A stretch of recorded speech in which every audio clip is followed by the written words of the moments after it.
Thesis Defense Night. Please take a moment to silence your cell phones. Better yet, just put them on Do Not Disturb. That would be great, especially judges. Oh, hold on. I got to answer the babysitter. Okay, let me give you a little background. Wait, maybe some of you don't even know who I am. How about that?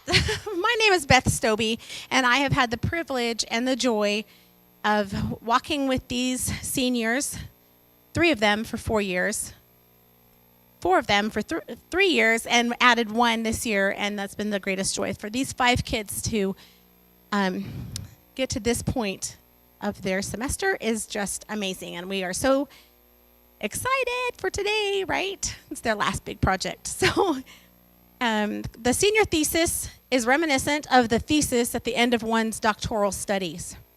In the case of a doctoral thesis defense night, right, it's the thesis writer must sit before a panel of judges who grill them and ask questions to assess how well the doctoral student knows their thesis and their evidence. Well, many classical education institutions, so it could be a classical private school, classical charter school, or a classical homeschool setting, they will, many classical education institutions have their students who are finishing up their compulsory educational studies write a senior thesis and defend it in front of an audience. The judges are asking questions to assess how familiar the student is with their thesis research and whether or not they can defend the position they have taken.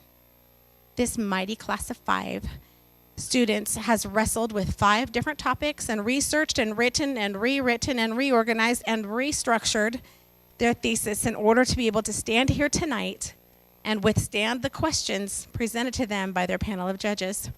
Each student has chosen one judge as their personal judge, and that person will rotate in and out of this end seat. So that's a special person because they mean something to the student who's standing up and presenting. So we are thankful and extra grateful for them. But I'm extra grateful for the 3 who said, yes, I'll read all 5 theses and present questions. So I'm grateful for the 3 of you to be here and bring a variety of perspectives to the table today. They will answer their chosen judge first, and then they'll move into the panel. So thank you for joining us as we support these students in the presentation of their final culminating event of their high school careers. I'm super proud of them. So let's have a quick round of applause to boost their confidence.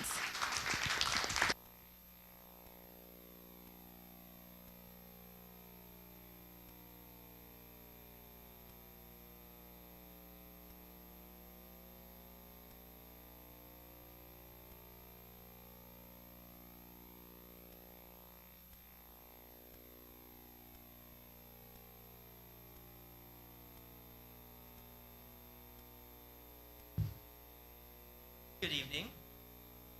My name is Sebastian Allen, and for my thesis statement, I will be defending the United States should prioritize domestic semiconductor manufacturing. Let us begin.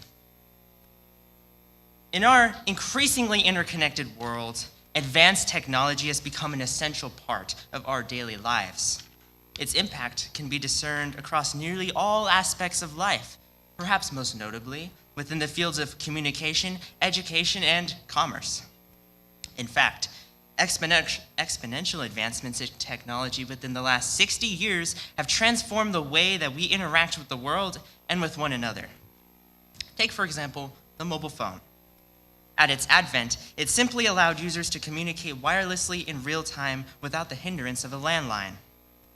Remarkably, in just a few short decades, people all across the world have become dependent on their mobile devices, with unlimited access to an immeasurable amount of information, all at the swipe of their fingertips. Indeed, our world has become increasingly reliant on technology, which, in turn, continues to shape our ever-growing global economy. A key contribution to the exponential advancements in technology has been the development of semiconductors. These microscopic building blocks have special electrical properties that allow them to serve as a vital component for computers and other electronic devices. Thus, semiconductors have revolutionized just about every modern industry. By acknowledging the essential nature of semiconductor technology, we also recognize the need for sustainable and responsible manufacturing practices. In recent years, the United States has become increasingly reliant on semiconductor imports from China, Taiwan, and South Korea, which, up until recently, has been an adequate standard. The COVID-19 pandemic has exposed the vulnerabilities of global supply chains, and the ongoing chip shortage crisis has highlighted the need for the United States to reduce its reliance on foreign suppliers. The COVID-19 chip shortage has had far-reaching consequences for the American economy, most notably exemplified by its impact on the automotive industry. The increasing demand for semiconductors in vehicle production has caused unprecedented delays in manufacturing and temporary plant closures across the nation, affecting both automakers and consumers alike. In turn, these disruptions have led to a sharp rise in car prices, diminished availability of new vehicles, and have negatively affected the used car market. This is just one of the many situations that highlight the need for a robust domestic semiconductor supply chain, aimed at ensuring greater resilience in the face of future crisis and supporting the continued growth of the American economy, which is vital to our nation's continual prosperity. This thesis argues that the United States should prioritize domestic semiconductor manufacturing to safeguard itself, particularly in the interest of national security, to ensure economic stability, and to drive technological innovation. The best way to ensure this success is through a piece of legislation known as the CHIP Act of 2022. This proposed bill aims to foster investment in domestic semiconductor manufacturing and research, ultimately enhancing the United States' competitive edge within the global market. By committing significant resources to bolster the tech industry, the government can create new economic opportunities and ensure long-term self-sufficiency within the semiconductor sector. Furthermore, the CHIP Act of 2022 can establish a solid foundation for technological advancement, allowing the U.S. to meet the rising demand for innovation and address security concerns related to foreign dependencies. At its core, the CHIP Act will be fully capable of helping to ensure the United States' national security, economic stability, and technological innovation. The CHIPS and Science Act provides $52.7 billion for American semiconductor research, development, manufacturing, and workforce development, with the cost being pulled from taxpayer dollars. This includes $39 billion in manufacturing incentives, $2 billion for the legacy chips used in, for example, automobiles and defense systems, and $13.2 billion in R&D and workforce development. These funds will come with strong guardrails, ensuring that recipients do not build certain facilities in China and other countries of concern, and preventing companies from using taxpayer dollars for stock buybacks and shareholder dividends. It will also provide good-paying union construction jobs by requiring Davis-Bacon prevailing rates for facilities built within the CHIPS funding. The current challenges facing the U.S. semiconductor industry can be attributed to several factors, including global competition, offshoring of manufacturing, and a lack of investment in research and development. While countries like China and Taiwan continue to expand their capabilities and dominate the market. This has led to an over-reliance on foreign chip suppliers, a practice which poses significant risks to both national security and economic stability. Revitalizing the domestic industry through targeted investments and collaborations, as outlined in the CHIP Act, will be integral in addressing these vulnerabilities and ensuring a sustainable future for the U.S. semiconductor prowess. In summation, the CHIP Act ultimately presents an essential opportunity for the United States to reclaim its position as a technological powerhouse, strengthening the economy and securing its future as a leader in innovation. Thank you. I am now ready for questions.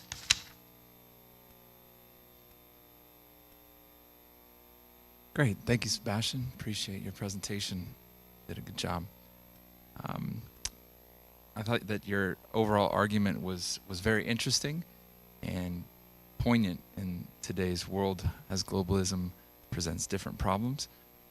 I really thought that when we get to the scary part, that you did a good job of bringing in some tension and building a sense of urgency, and I really appreciate that.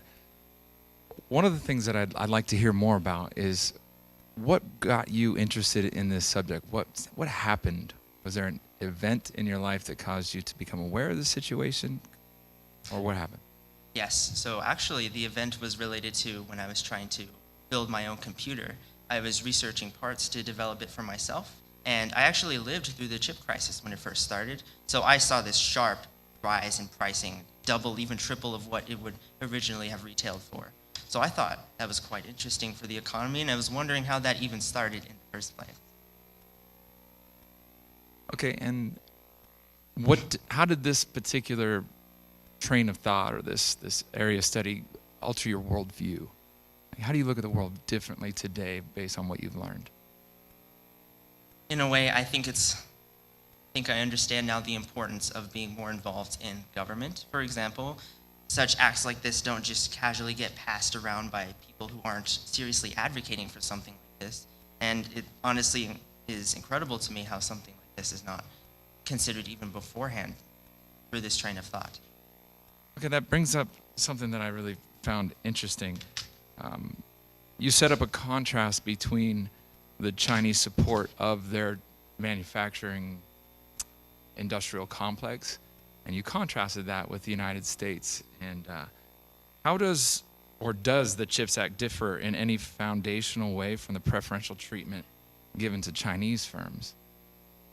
Could you reword that, perhaps explain what you mean by preferential?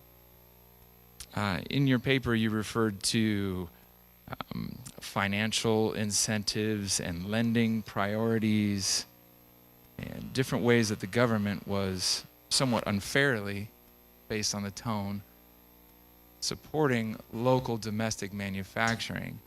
So we don't necessarily like that they're doing that. How is the CHIPS Act fundamentally different, or are we just doing the same thing?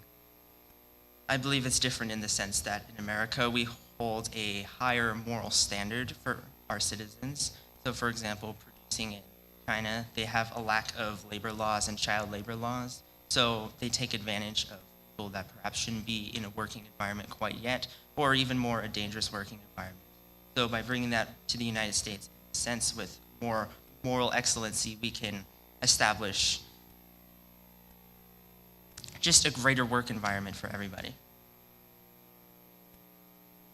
Do you anticipate that greater work environment to affect the supply chain as those costs increase? And how do you benefit the increased costs of domestic production with the national security risk, for example? Sorry, ask the first question. I get complicated questions all the time. Yes. Do I speak English? So we understand that there's going to be improvement in the quality of life for the workers. Well, that always has a consequence, and that consequence is manufacturing costs more. It's going to cost Taiwan Semiconductor more money to domestically produce than it will if they're producing in China. So why is it worth it? Well, I believe in my thesis I addressed several points, at least for the United States, as to why it would be more worth an investment in our own interest. I think the biggest reference I can supply is through our national interest in security. So, for example, as we speak, China is currently developing a blockade to stop the semiconductor imports from reaching our country, which in turn would act quite like it did in World War II, how the United States blocked Japan from receiving oil and gas. We won't be able to have a ready supply of this essential component, and in turn, our economy will just collapse. Awesome. So, as you referred to China, there was 3 different practices that you labeled there: preferential governmental financing, discrimination against foreign firms, and then sharing trade secrets, or forcing foreign companies to share trade secrets.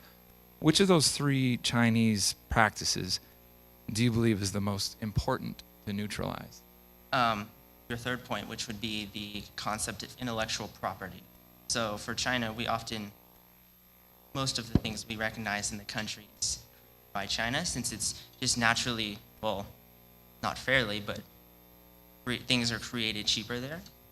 And in order to have them create things for us, we must send them our blueprints of how we want that item designed. So perhaps they could take advantage of that concept and use it for their own benefit. For example, these semiconductors, China actually does not have the knowledge on how to create these. They've just been, especially in the more recent technology, they've just been piggybacking off of what we have sent them.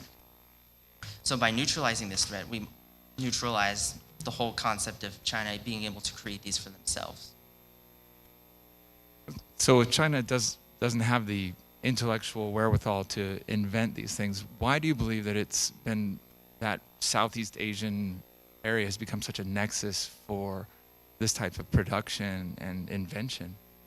Again, going back to the labor laws, it's just so much cheaper to create products there and ship them out throughout the world because of how they have developed their society. So one last question. If there's such a disparity in the cost of manufacturing domestically, do you believe that $52 billion is going to be sufficient to offset those cultural and structural advantages? I believe as a start, this will push the United States in the correct direction. I can't speak on the future of how this might develop or how this might, what would the wording be? Become a political issue, for example. I think politicians are going to have a lot of say on this subject now if it goes through, since it will campaign into a whole sector of our economy. I have no further questions for the witness. Thank you. You're doing great, Breathe. One question I had is you talked about in the body of your report, you talked about some of the raw materials that are needed. What is, or have you considered solutions? In fact, many of those raw materials are not available in the U.S. What sort of plan would there be in place to obtain them? I think the most interesting part about my research was that we have all the raw materials necessary, and we're actually a massive exporter of these raw materials. So for example, the biggest component would be silicon, which is essentially refined sand. The United States is actually the biggest importer of this component, so I don't believe raw materials will be an issue. And even if they are, we have collaborations with our allies through other governments to obtain these if we ever had a crisis or a shortage. So we currently have, through mining production, the processing of raw materials. Are you familiar with the mining techniques used to obtain those? I can't say I'm familiar with all the mining techniques. I'm just familiar with perhaps some of them. I'd be interested to know what the environmental impacts are of my knowledge is that it's generally strip mining that occurs that been considered quite unfavorable for the environment for quite some time. I'm sure I would agree with that, but as the United States, as I also mentioned, since we would have control of this domestic production, we could invest in more natural environmentally friendly ways of obtaining these resources. Would some of that $52 billion go towards that initially, or? Yes, I believe in my senior thesis I have talked about how much will go into the investment of this development of technology and also in examining it. If you allow me a moment, I can find you a reference.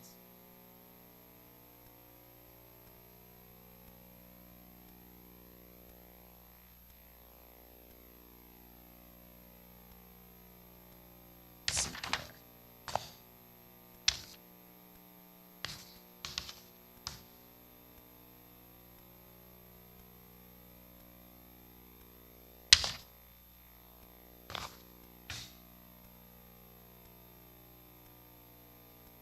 So of that 52 billion, they offshored a total of 500 million to go into technological development, which could branch into that sector of more eco-friendly mining techniques. And also I believe that might be a little beyond the scope of this development, since even if we ignored my argument, mining would still have continued either way. So I think that this could propose perhaps a new argument itself that we should perhaps invest in this more eco-friendly way of mining. I like that spin. Okay, I have a question about costs. On page 3, it talks about it being $52.7 billion for the research and then how it's broken down. I see one of the greatest opposing arguments to this would be, where is that money going to come from? Out of whose pocket does that come from? Because you make a very good case for why we should do it, but always when we're going to do something wonderful, right? Who's paying for that? So it says taxpayer dollars. Is that going to come out of the taxes we're already paying that's being funneled to some other kind of research or industry? Is that a new tax taxpayers will pay? As this has not been officially gone through legislation, it's hard to determine that exact fact, but as the United States, we surely have enough money for that. We might be able to consider, for example, the defense budget of $870 billion. One might argue that even in the interest of the United States defense, this would be a great way to ensure even our economic stability.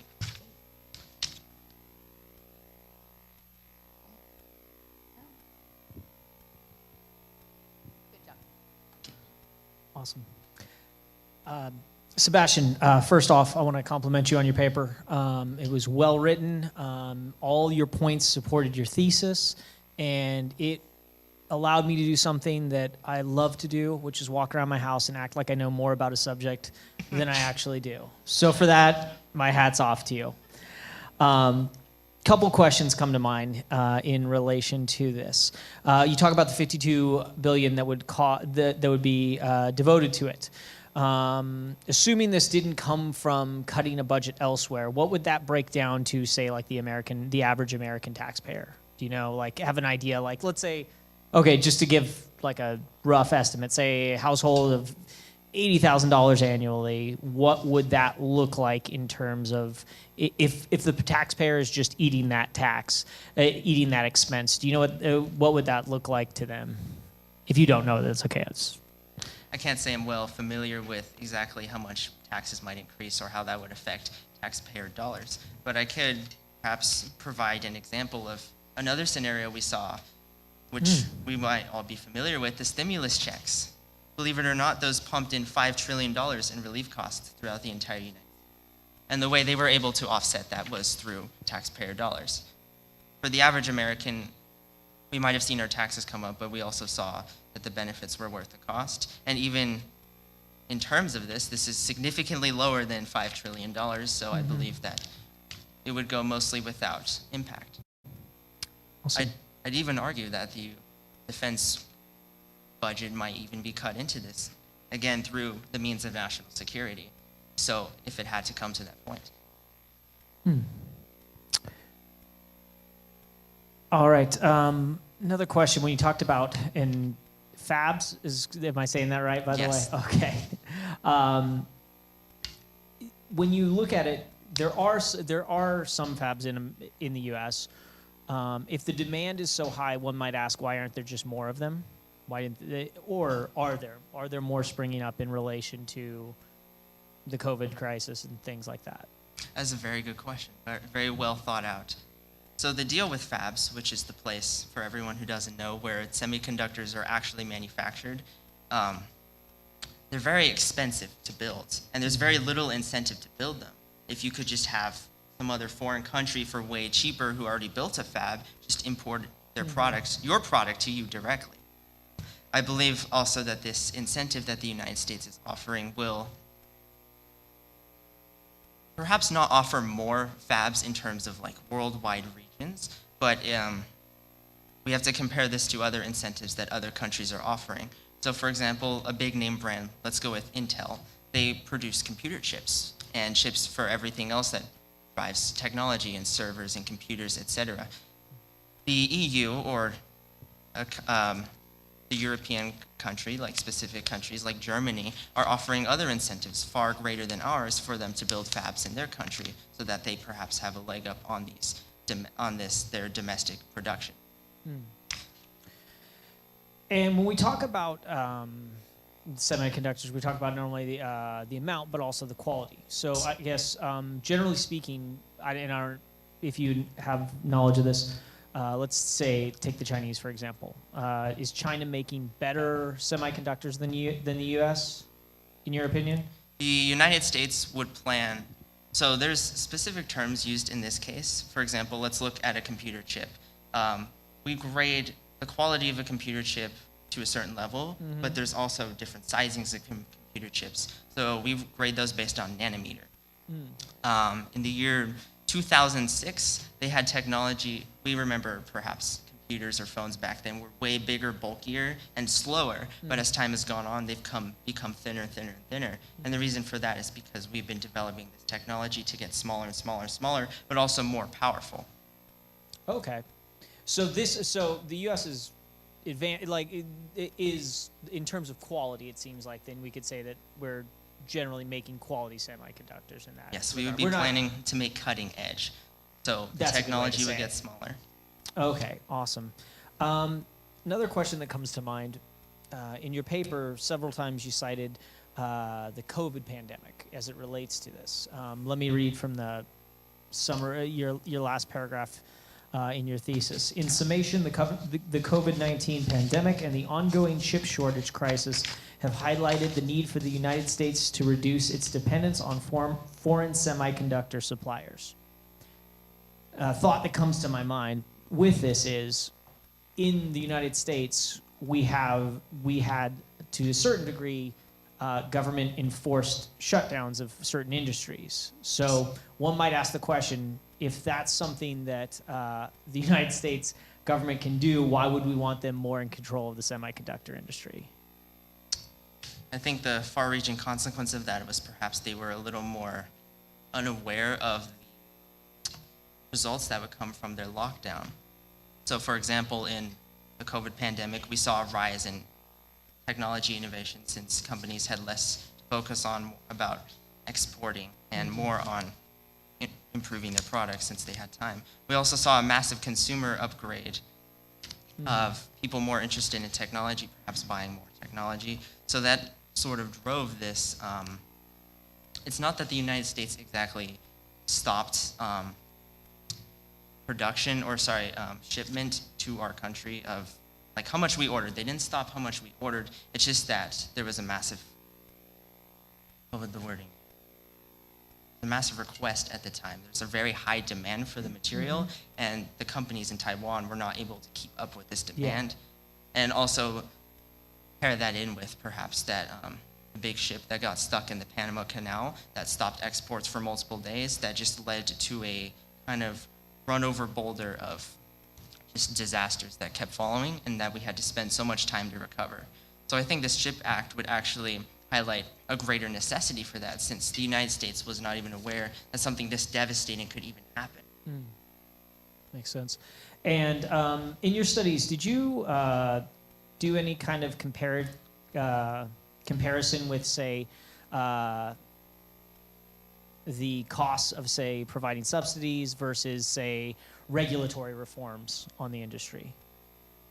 I did not, but to my knowledge, if what you're talking about, would we be talking about like regulatory in terms of how companies would use the money, or No. In terms of practice. So, is there a way that costs can come down the cost can be brought down without the use of subsidies, specifically if there's regulations that are specifically driving the costs up? I see. I believe this was a very reasonably priced bill in terms of that. I think it was on the generous side of providing incentives, but I think in context, it was supposed to provide a decision to other companies on whether perhaps they might want to move in the direction of building fabs in the United States compared to Europe, who might provide more incentives. Awesome. That's all I got for you. You did a great job, man.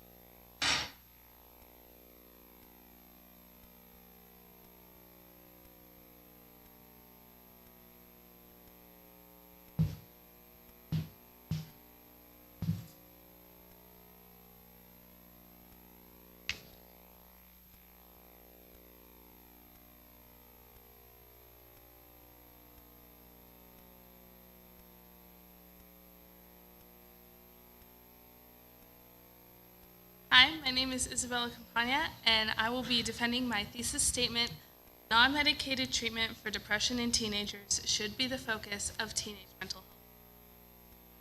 Quote, mental pain is less dramatic than physical pain, but it is more common and more hard to bear. The frequent attempt to conceal mental pain increases the burden.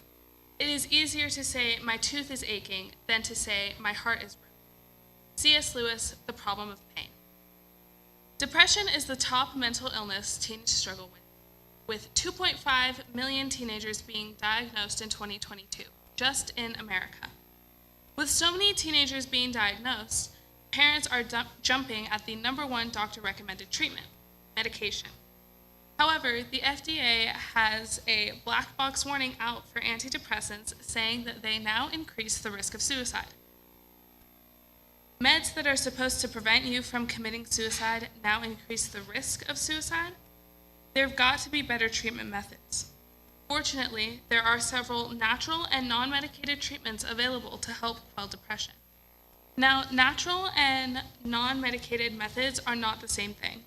Natural methods involve herbal remedies and natural supplements, while non-medicated methods classify as therapies.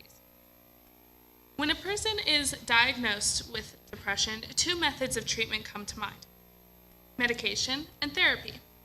One of the most recommended but riskiest therapies is cognitive behavioral therapy. Cognitive behavioral therapy is a type of psychotherapy in which negative thought patterns about the self and the world are challenged to alter unwanted behavior patterns or treatment disorders, essentially forcing the brain at what it thinks is wrong, hoping to push all depressive thoughts and feelings out of sight. Now, if this method sounds effective, but the word risky does not sound appealing, there's a safer option: dialectical behavior therapy. Dialectical behavior therapy is different in the fact that it gently guides thought patterns by talking through troubling thoughts and pinpoint emotions. Instead of forcefully altering the brain, this therapy coaxes the brain into feeling safe and hopeful. These are only 2 of the many therapies offered to treat depression. Natural methods are used for mild to moderate depression, such as seasonal depression. When faced with this, simple natural methods are used: hiking, running, spending time in nature, talking to trusted friends, just small activities that help improve the patient's health.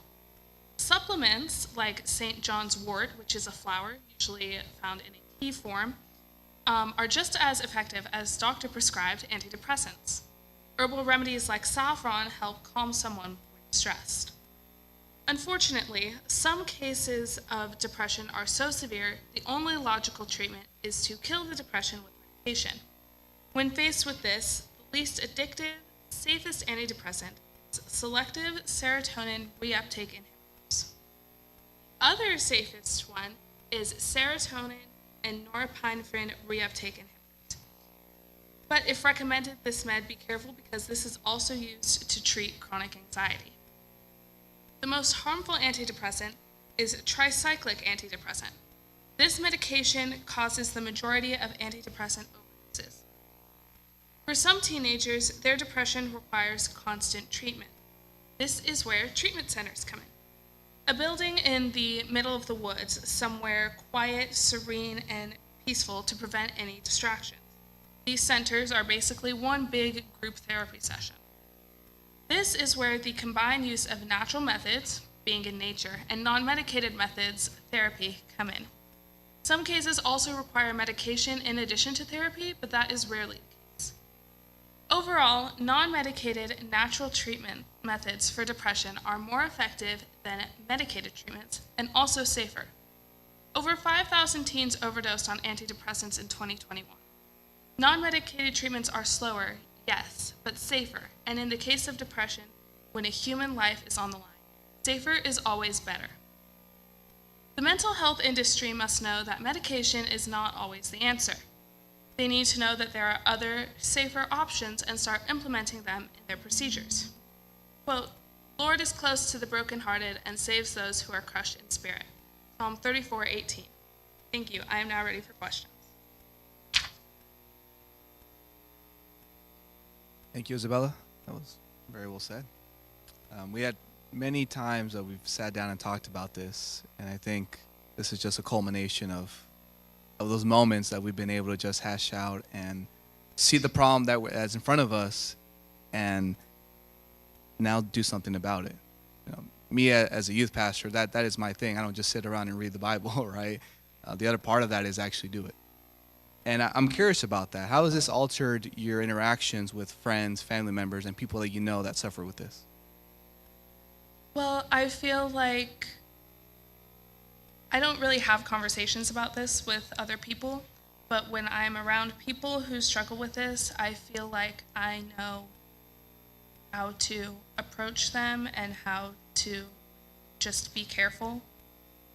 Because someone who has depression is they're not very mentally stable, so saying the wrong thing could affect them in the wrong way, unintentionally, but yeah. All right, and in your original, the thing that you sent me, one of the things that you said was that people that you wanted to hear, especially the people that you know, and you say here, I can encourage family to pursue non-medicated methods and increasing the chance of my friend keeping their life as the world. Have you seen your interactions with even your close friends that you've gotten this motivation from to write this? Have you seen that even change that relationship that you've had with them? Yes. Expand on that. I have seen us grow more closer personally, and seeing her walk through these things and just being there to help her. Now that I know more about this, now on a more personal level, it's basically where our relationship is right now. Good. You ended in your conclusion that safer is always better. And I would like to agree with that, except the fact that what if it doesn't work? What if safer is too long? What if people keep saying, I've tried those methods and it's not working? What would you say to them? Well, first I would ask them what methods they've tried, and if in a certain case, if they have tried therapies, I would recommend the antidepressants that I mentioned in my speech, the least addictive, the safest ones, and even recommend them a certain type of therapy that also implements medication but isn't entirely dependent on medication. What do you say to parents that get these medications recommended by their doctors, and they hear someone like you say that, yet their doctors, as you started off in your introduction, they readily recommend and if not prescribe medication? Well, if their parents are anything like my parents, then they would do extensive research before even discussing the topic and eventually agreeing or disagreeing on a certain method. I highly doubt they're like your parents. But it's good to know.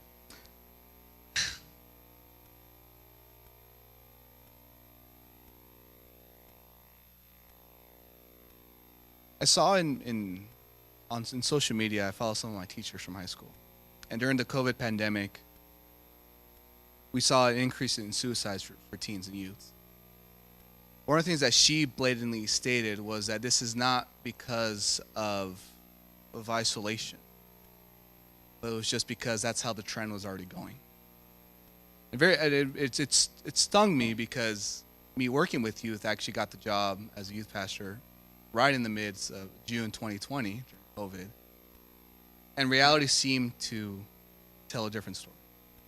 What would you say to those people that are adamant in trying to state that this is not because of a feeling or because of their surroundings, but keep saying that it's just maybe because of chemical imbalance and because of how they were brought up? Well, if they believe that it's because of chemical imbalance, then they should go see a professional and try and figure out if it is in fact chemical imbalance. What's the second half? chemical imbalances and good question. With chemical imbalances and the situation around themselves or past experiences, their childhood, and etc.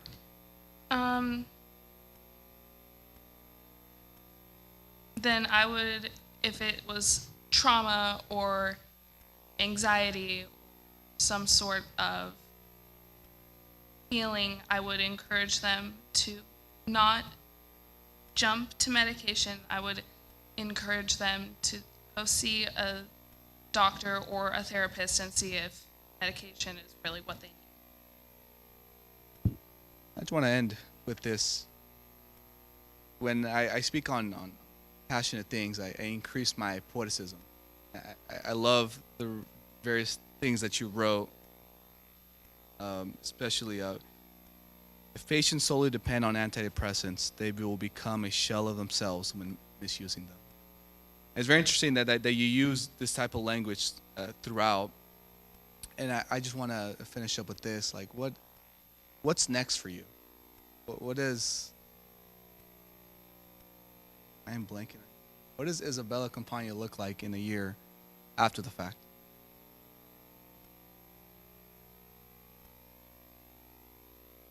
Well, I guess we'll see in a year.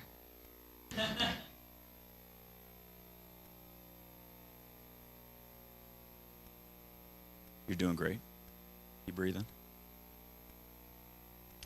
So throughout your paper, I noticed you did a great job expressing your desire for increased awareness issue, and like Jacob mentioned, you're obviously very passionate about it. Do we know, you mentioned two primary methods of treatment being medication, pharmacotherapy, and psychotherapy. Are those the only two available? For chronic depression, those are really the only two that will work to help lessen the depression. But if it's something such as seasonal depression, then natural methods will help with that. Okay. Are you aware of what the efficacy rates are of those two types, and then maybe some other types that could also be helpful in a holistic approach to even like chronic depression? The effectiveness of those therapies? I have noticed in my research that the patients who were prescribed medications were cured quicker, but the success rate was much lower than the people who were in therapy. And then natural methods were like, if you have seasonal depression and you use natural methods to help cure the depression, but the feelings keep going, then natural methods aren't working. You should see a professional. Would you say it's fair to say that the result is somewhat subjective then? The result will be different for everybody. Okay. Are you aware that exercise and health, like fitness-based approaches, have a 53% efficacy rate? I cannot say I knew that. Okay.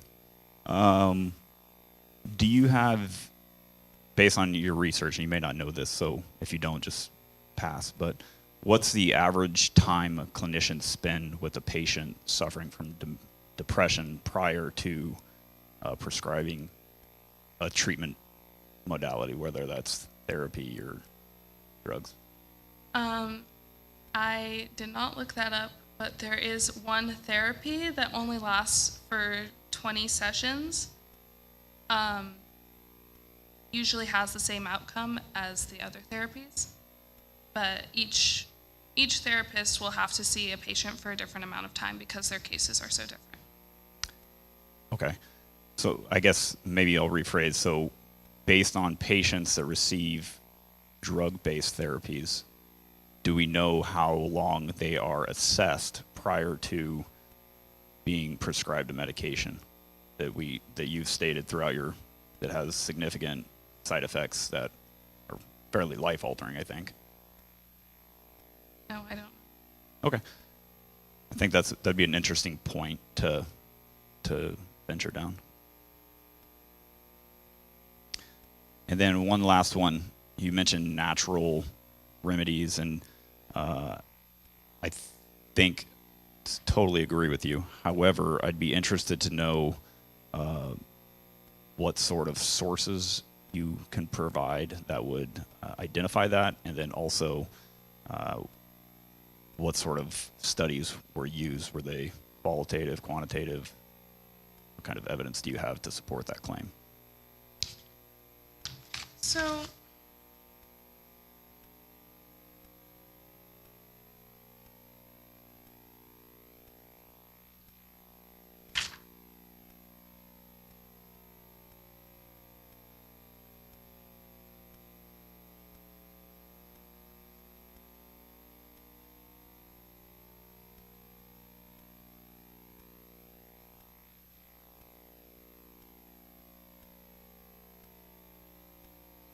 there is a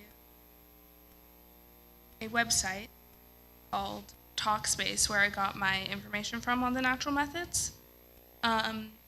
This specific article mentioned 10 natural remedies. I only chose 2 because they seemed like the most effective, most pertinent to my thesis. Okay. Do you think how did the article present those 2 that you picked? Were they described as potential therapies, and then did it discuss like how effective they were, and what did they base their effectiveness on? What metrics did they use? One of the supplements that I mentioned was said to be just as effective as doctor-prescribed antidepressants. I did not dig deeper into that. I don't know how they got that information.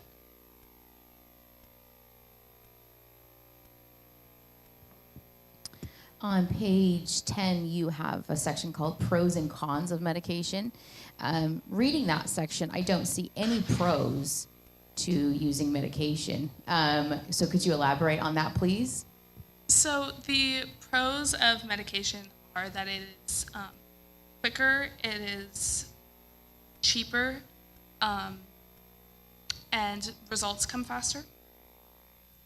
But obviously everything that's good has to have a downside to that. So. Excellent. My last question is about, in your conclusion, your last quote is from Joshua 1:9 from the Bible. Have I not commanded you, be strong and courageous, do not be afraid or dismayed, for the Lord your God is with you wherever you go. I found that interesting because you didn't use spirituality in any kind of therapy or treatment for depression in young people. So I'm curious why that's in your conclusion and how it supports the rest of your thesis. Well, when someone comes to me with a problem as a Christian, I can always say, you should have this Bible verse. But Bible verses aren't necessarily going to help with depression. That is just a reminder that no matter how low you feel or how just ugly you feel, that God is always with you. And that He is, when therapies don't work, when medications don't work, when nothing seems to be going your way, He's always right there to support you. Well done, thank you. Isabella, in your introduction, let me just read this for context. You cited, as of 2021, 13.8% of teens experienced a depressive episode, and in 2022, about 2.5 million teens were diagnosed with depression in the United States alone. What, in your opinion, what are some factors that would contributed to this increase? Well, the increase of teens being diagnosed with depression happened as of the COVID-19 pandemic, the lockdown, when everyone was in isolation and teenagers were easily influenced by what they saw on social media, which is definitely a big part in the depression and the suicides and the depressive episodes. So with that now, we're a little bit separated now, more so. When teens were reacclimated to their community and their peers, perhaps had just more time on their hands than to watch the news, afraid and such. Do we see those rates going down since then? Well, as it said, 2.5 million teens were diagnosed with depression in 2022. I don't know how many teens, how their depression progressed, if it got worse. I'm not sure. Okay. I'm not sure. Okay, yeah, just curious, just in terms of that. So if we were going to say, okay, it's a lack of community and fear, being filtered through media, things like that, that's totally understandable. We would then expect to see those rates decrease once those factors were less of an issue. So it's just something worth looking into for correlation and such. Really like what the approach of all this. This person who has had a number of family members who've struggled with depression and such, and have seen people, a number of loved ones, addicted to medications associated with that. I appreciate your passion for this. Just curious, your whole thesis is related to teens. Why limit this approach just to teens? Well, I chose this thesis because of a personal friend of mine who is a teenager. She turned 18 a couple months ago, so she doesn't really qualify as a teenager anymore. But when I was writing this, I just thought of her and how I could help her. But generally speaking, you would probably recommend this as a good Yes. approach for everyone. Yes, for everyone. Okay. One of the things you mentioned is the benefit of therapy and therapists and such. Obviously, I'm sure you're aware of this, is all therapists don't agree, and all therapists, there's a wide variety of schools of thought as it relates to this. If you were going to recommend someone to a therapist, is there a particular emphasis field of study you would look for in that therapist? I would definitely recommend a therapist who specializes in dealing with patients with depression, because hopefully they can relate to the patient on a more personal level and understand what they're going through. But everyone is different, so I can't really say. So, okay, let me rephrase that maybe. Let's say you're looking for a therapist. What are some big things you're looking for? You mentioned the one already, emphasis, specialty in that field. Yes, specialty on that field. I would want someone who understands me, who wouldn't necessarily make me feel like what I think is abnormal. It's depression is a very sensitive mental illness. So someone who is not insensitive and someone who can just guide slowly through the next steps. In your opinion, when dealing with depression, is the goal of these is the goal treatment or a cure? So should the approach be to simply reduce the factors that would make this maybe unbearable for a person, or is the long-term goal elimination of these symptoms and such?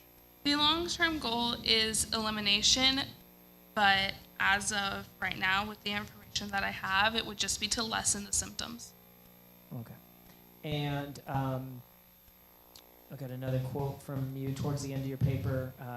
You said, with medicated treatments, there is risk of suicide, and if not suicide, then the brain chemistry is altered beyond recognition. Could you unpack that a little more for me in terms of what are some of the specific ways in which the brain is altered through this? So antidepressants are prescribed through a doctor. And the doctor doesn't really take the time to assess the patient's mental stability like a therapist would.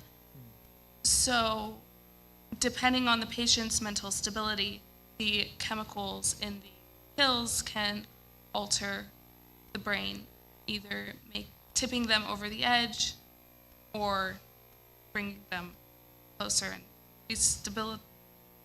just bringing them stability. Okay, yeah. So when you're saying that, you're saying when you're talking about the effects on the brain, you're talking that in terms of by examining like exterior factors as opposed to just not like tests they're running in which they're saying, hey, your serotonin levels it decreased as a result of this or something like that, right? Okay. And then in the event of, say, someone who you would say that medication would be the right treatment at that time because of the severity of symptoms and such, did you look into methods of weaning a person off of that medication, or?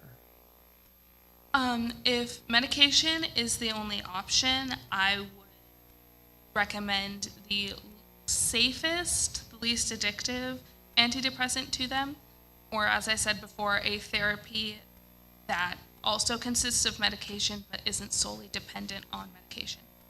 Awesome. Thank you so much. You did an excellent job defending your position.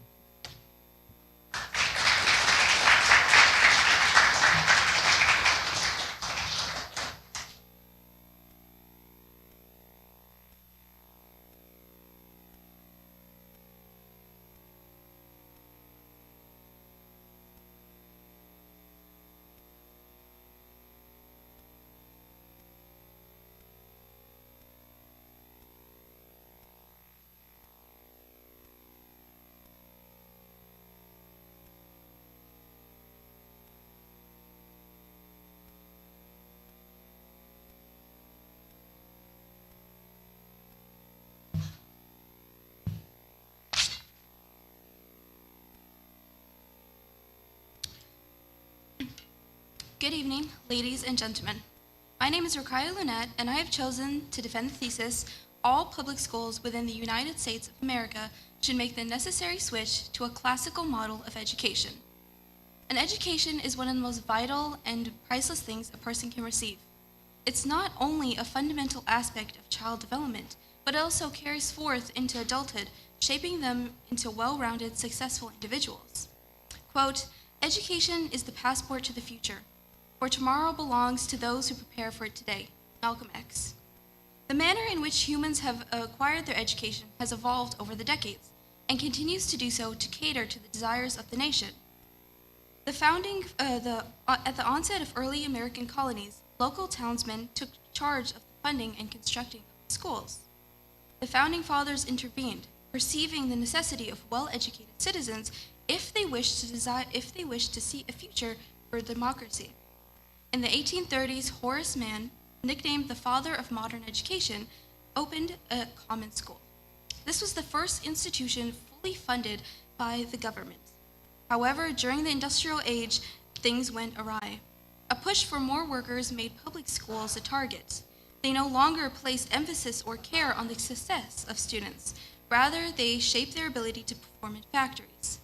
The factory model of education destroys the idea of individuality and creativity. Rather, it enforces behavior well translated into the workforce they are expected to align with.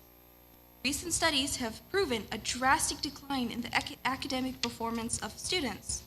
Not only have grade averages plummeted, but as a nation in the past several decades, we haven't scored in the top 5th percentile in either English, sciences, or math.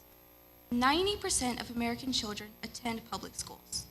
How much more does a child's education need to deplete before we rectify the root of the problem, which is that the model in which they are being educated is not tailored nor fitting for the success of the students?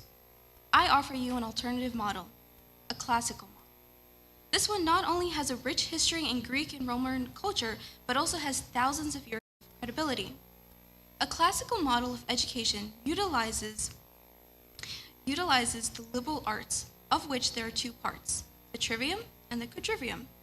Tailored to fit a modern classroom, the trivium offers a guideline for grades 1 through 12. Breaking it down into 3 stages, each one builds upon the other. First comes the grammar stage, where young learners who are just beginning their education journey absorb facts and bits of information presented with rhymes, songs, chants, or repetition. Thereafter comes the logic stage. As students grow, they feel an aptitude for probing deeper. They question and investigate. The logic phase guides their thoughts and knowledge, teaching them the organization of thought. Lastly, the final stage is the rhetoric stage, which aids students in the presentation of their findings. In this stage, they learn the art of expression and persuasion. A multitude of benefits ensue from this model. However, there are three primary ways in which a public school can be restored. Firstly, the classical model utilizes the instinctual behavior of the child. From the very onset of their education, students are taught in a manner best suited to their age. Public schools blanket all students with the same robotic, monotonous methods. Yet a child at 11 learns very differently than a child at 18. The classical model recognizes this and caters to their innate learning capabilities and desires.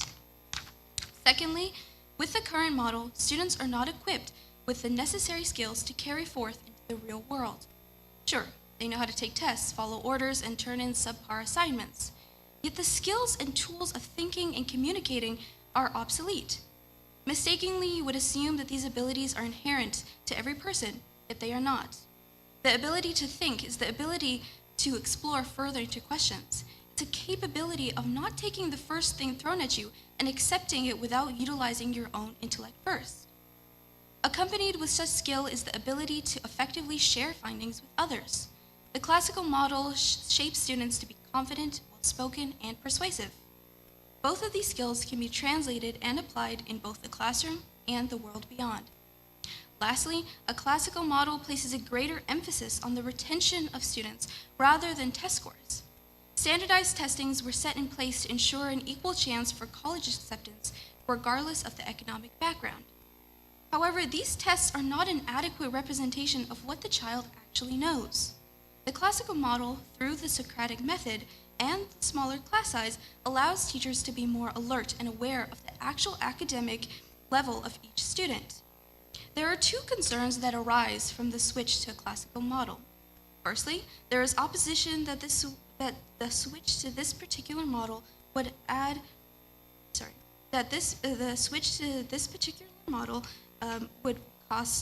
would increase the costs. Public schools are already stretched thin. However, a switch to this particular model would add very little extra cost. It would be primarily upon the teachers to structure their lessons to accommodate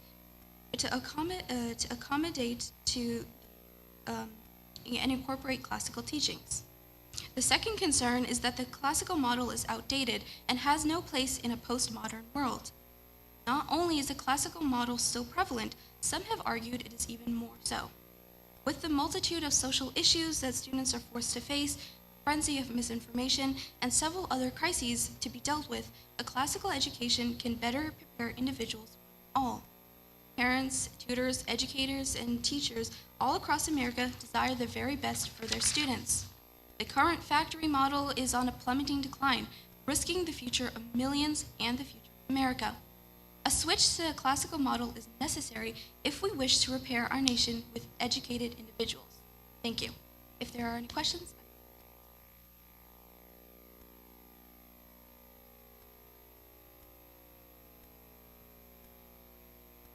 Thank you, Rakaya. I thoroughly enjoyed reading your paper. And I commend you on choosing a topic where 90% of your audience is very familiar with. Yeah. So I'm going to start off with a more personal question. At what point in your education did you realize that you were classically educated? And as a follow-up, at what point in your education did you appreciate that you were classically educated? So your first question is, when did I realize I was classically educated? Yep. I think from the very beginning, considering it's a classical conversation, I was pretty much familiar. But I think when I actually started to discover and know what classical means, not just something that's old and historic, but what that actually means, how that translates into classroom, that's particularly when I realized, oh, wait, that's what I'm doing here. And your second question? At what point did you appreciate the classical model? At what point? Or do you? I think it would have to be probably in 10th grade. Our challenge 2 is when I really appreciated it because I was learning so many skills of debate, and then reading such amazing novels, to write about them, just to. Yeah. So you mentioned earlier that there were 3 stages in learning: the grammar, the logic, and the rhetoric. So when students start out in their younger years memorizing, rote memorization, they may actually just assume that everyone does it this way, not realizing, there's point and reason to the method. So my question to you is, what happens if a child doesn't show the developmental markers that need to be met in order to move from one stage to the other? It's a very good question. I think, obviously, even with the current model we have, obviously not all students are going to align with teaching practices in the classroom. And there are subsets and who can accommodate for this. This is primarily just talking about the majority who adhere to that.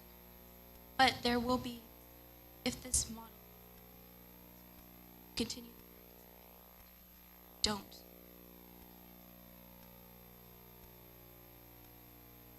In your paper, you mentioned about how the Socratic dialogues are very small circles of conversation, no more than 10 in number.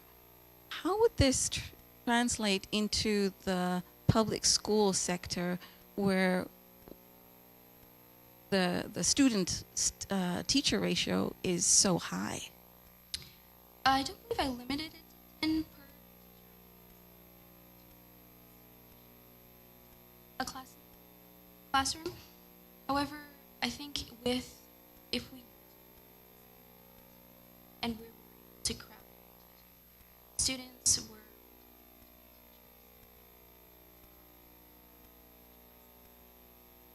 On that same train of thought, though, how would a classically educated student be tested, since we're not advocating standardized testing? I think one of the most practices small as opposed to just multiple, basically. So the books, I don't think advocating but seeing as how we're online away from standardized testing, it's a forward. And I have one last question to you. What role does modern technology play in the classical model, particularly things like AI, subjects like computers, electronics, even engineering? How does that factor into the classics? Well, I think that goes beyond the scope of my particular. That's a conversation larger. Are AI technologies, ChatGPT, allowed within the classroom? Is there a space where we can? So things such as computers can be accommodated in the classical model as long as it's not moving any values. Thank you, and well done.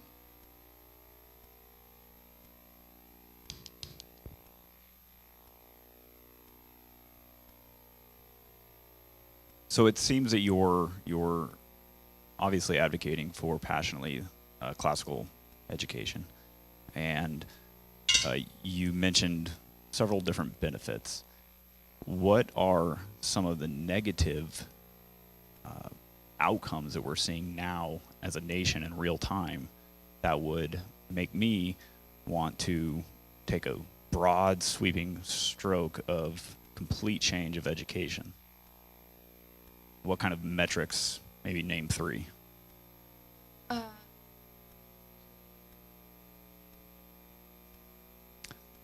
What sort of product is the public school system putting out currently? And why should we change it?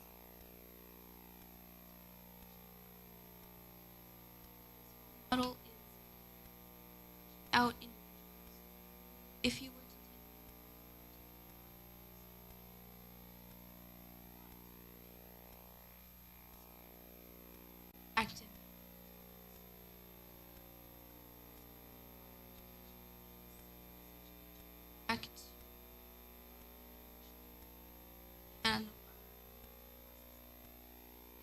look at a public school, not only model but system, it doesn't necessarily produce a person who is educated. And what I mean by educated is not necessarily someone who can't,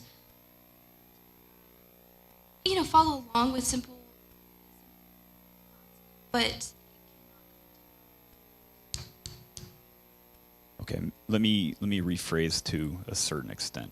So we know through various studies, I can't cite them currently off the top of my head, but we know, for instance, the socioeconomical products of lack of education. We know that fatherlessness in the home is one of the number one precursors of prison rates increasing, recidivism, people going back to prison after they've been once. And we know that an increased father engagement, whether it's a single father or a father and mother married, has a marked increase. And this is noted by secular sources, not just Christian or conservative-based sources. Would the classical education improve that? And if so, what proofs or sources do you have that would show that? colleges, I feel like I was wondering if you maybe dove down, what are some of the negative socioeconomical outcomes of a current private or public school that we currently have? How is it going to improve society other than, because I think, kind of to back up just a touch, is, so throughout your paper you talked about the Age of Enlightenment, classical conversations beginning, and then we talked about the Industrial Revolution. And I think what you're showing is a pattern of educational evolution through history. And so then my question is the needs of society take precedence over the individual wants and desires? I want to be a smart person that can argue well, but with ChatGPT, AI, machine learning, and the age of the internet, do I need to be that? And if I don't need to be all of those things, what are other benefits, such as increased fatherhood, men taking responsibility of their families and raising families to prevent poverty, lack of education, crime rates from increasing, those sorts of things? It's kind of a big question, but from what I'm understanding,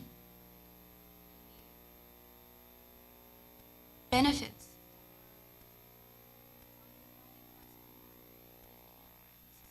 replicated things such as ChatGPT. Yeah, sure, you can put in a prompt and essay real quick, but that doesn't, you can't write an essay,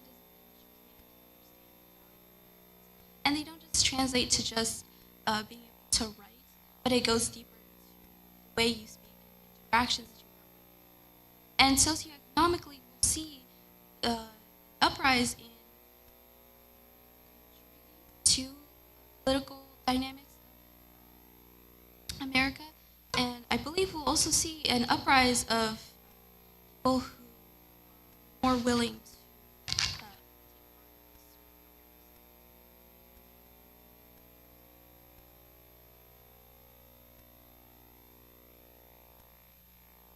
okay, I think that's all I had for you.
That's very good. On page 11, you talked about the need for wisdom and virtue, which I thought was a great thing to include, talking about classical education, that needed to be included. You said a classical model of education provides the academic excellence and moral framework to fight injustice. Agreed, but in a day of moral relativism, who gets to decide what the basis of that morality would be taught in these schools?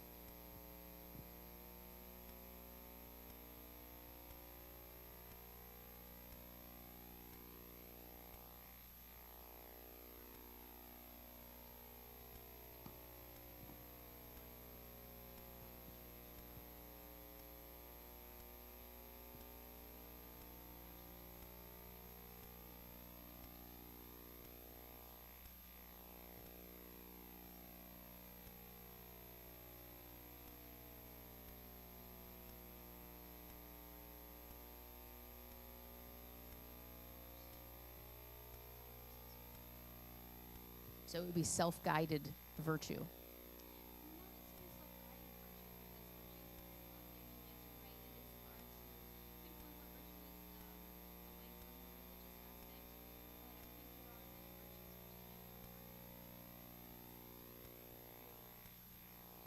And who do you see deciding those standards? Yeah, well, like what would be propagated in the classroom? There would be a compass or a moral standard used.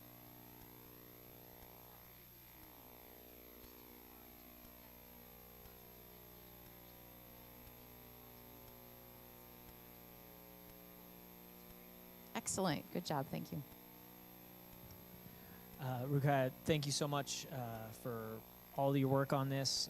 By the way, just the brief history kind of synopsis of the classical method was excellent.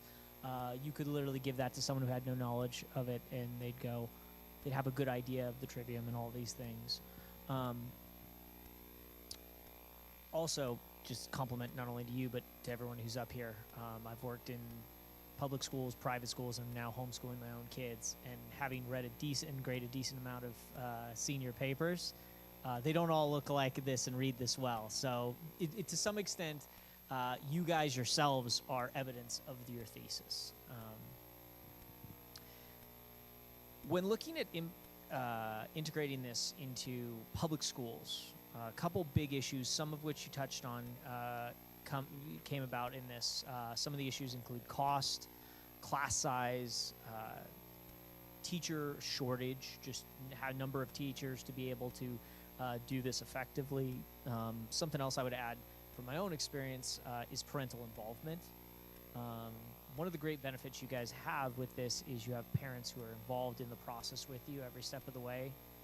How would you suggest combating that if classical education methods were to be implemented in the public school system?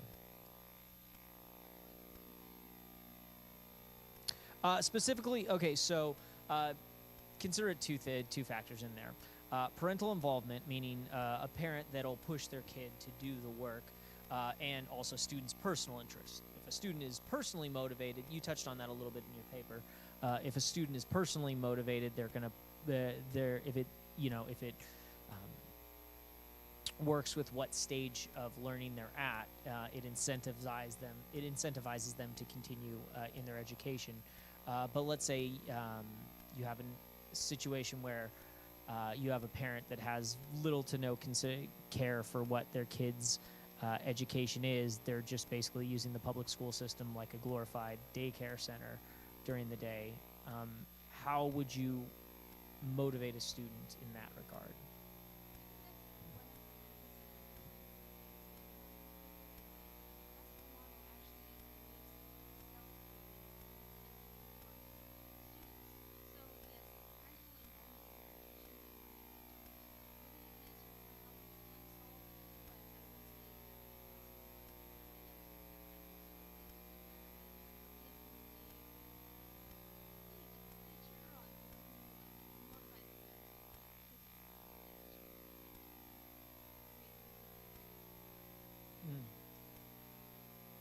And what are some aspects of the classical education model that simply can't transfer to the public schools sector the same way that it just won't work the same way as it would in, like, say, a small homeschooling co-op environment.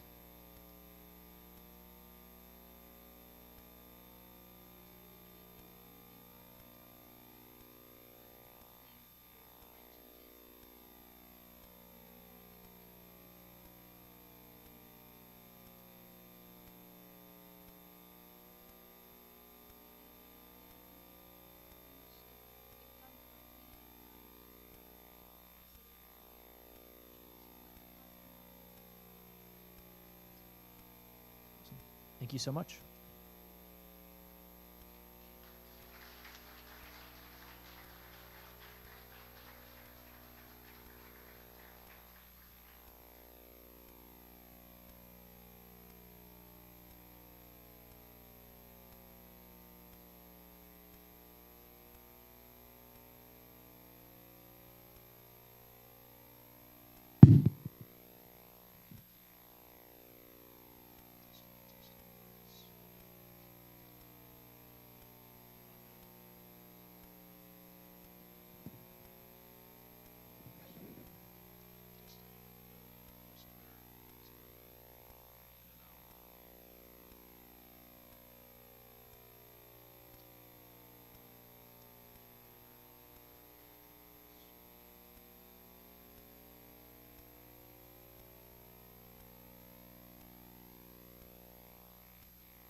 If I have to.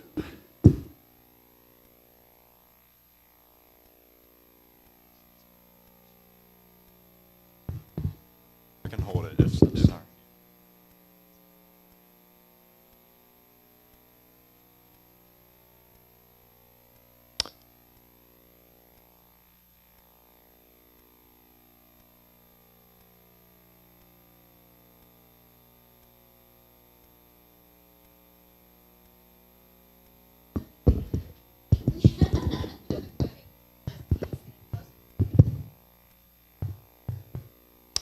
Hello? Good? Okay, I can hear. Hey, hello, my name is Gabriel Peterson, and I'll be defending my thesis statement, The Importance of Secular Media in Christian Childhoods. Children need to read, but are they given something worth reading? Are they stretching their imaginations? Are they thinking about the world in various ways? Reading is a gift that must be cultivated over years of practice. As parents, they have the opportunity to share a wealth of literature to their children, which in turn will reap a variety of benefits ranging from memory, cognition, and vocabulary. Similarly, music can bring life to the world, opportunity for intellectual growth through the encouragement of the imagination. Listening to music at a young age increases cognitive functions, and experiencing a variety of literature and music is required for a fuller spectrum of thought. This has led me to choose and defend the thesis Christian parents should share secular literature and music with their adolescent children. Reading fiction has been shown to boost the cognitive and emotional response of empathy. In 2013, a study was published by the scientific journal PLOS ONE comparing a group of individuals who read fiction versus those who read nonfiction. The results of this study showed that those who read fiction showed higher signs of empathy versus the control group who read nonfiction showed no signs of empathy. Reading a variety of genres strengthens pathways in the brain, and when children experience new ideas, their neural development is increased. These findings support the idea that it is important to experience a range of genres. Christians naturally want to share the Bible with their children, but if that is the only thing they are allowed to read, they may not receive the benefits mentioned. In addition, experiencing a range of musical genres is shown to increase brain plasticity, cognition, and memory. A study conducted in 2020 by the scientific journal Scrip compared a body of students listened to music and played instruments regularly versus a control group who did neither of these things. The findings of this study showed that the experimental group showed increased signs of various cognitive abilities, but specifically in memory. Music can also teach children about different cultures other than their own, which they have no idea about. This expands their horizons and promotes diversity. When parents allow their children to do what they love most, they are encouraged to further their knowledge in that subject. Their curiosity thus leads them to increased cognitive functioning. And this is why we should encourage our children to experience various literatures and musics. While evidence has been shown to support this thesis, ultimately, God has entrusted parents with their children, and therefore, they know best about what their child can experience. As the person who loves their child the most in the world, they know what is age appropriate, and they can tailor what is suitable for them. However, many children hide what they're truly interested in from their parents, either out of embarrassment or fear that they shouldn't like what they do. Perhaps one child absolutely abhors rock music and country, can't stand anything to do with the genre, but all the while they have a love and joy for jazz and funk, which not even they knew existed. If their parents had never taken the opportunity to share select songs from the genre, they may never be able to reap the benefits. It is also equally important not to shelter our children. Resentment may build up in the child when they see their friends listening or reading to things which they are interested in and want to learn about, but forbidden to indulge in. In turn, this can lead to them searching out these things behind the parent's back and keeping secrets. Instead, parents can share these things in a safe and loving manner which encourages discussion. Christians should not condemn every secular art, and if they do so, I am sure they will not regret it. This thesis is an opportunity for families to share things that their children will inevitably encounter one day. In conclusion, this thesis that Christian parents should share secular literature and music with their adolescent children is an opportunity for parents to allow their children to reap a variety of benefits, ranging from memory, vocabulary, and empathy. The Bible is a miraculous gift that should be diligently studied by Christians, but its primary purpose is not to teach us about other people's worldviews and ideas. Reading and listening to a variety of genres authored by non-Christians can tell us more about the times that we live in, what the people of today think. Proverbs 23, verses 3 through 4 states, "By wisdom a house is built, and by understanding it is established. By knowledge the rooms are filled with all precious and pleasant riches." Surely, secular literature and music, based on the benefits they bring, are parts of the precious and pleasant riches which should fill all of our homes. Thank you.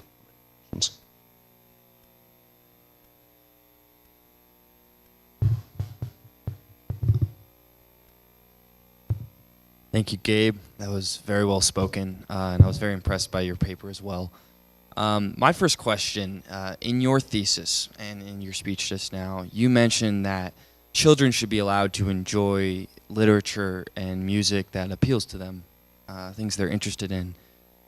My question for you is, what is the balance between the freedom a child has to enjoy what they like and what they're pursuing and what they're passionate about versus the parent's role of ensuring that their child is taught good values that they carry on into their adult lives?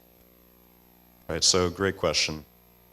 So ultimately, I feel that the parents should, share a variety of things, obviously, what I'm arguing for. And children are naturally going to come across these things in real life, and that's something that is kind of uncontrollable. They're going to hang out with friends and other groups aside from their parents, and there's not much that we can do about that. However, parents can be proactive in sharing these things and teaching about them, and even if they are secular and don't have much to do with Christianity and their beliefs, they still hold value and can explain these things. And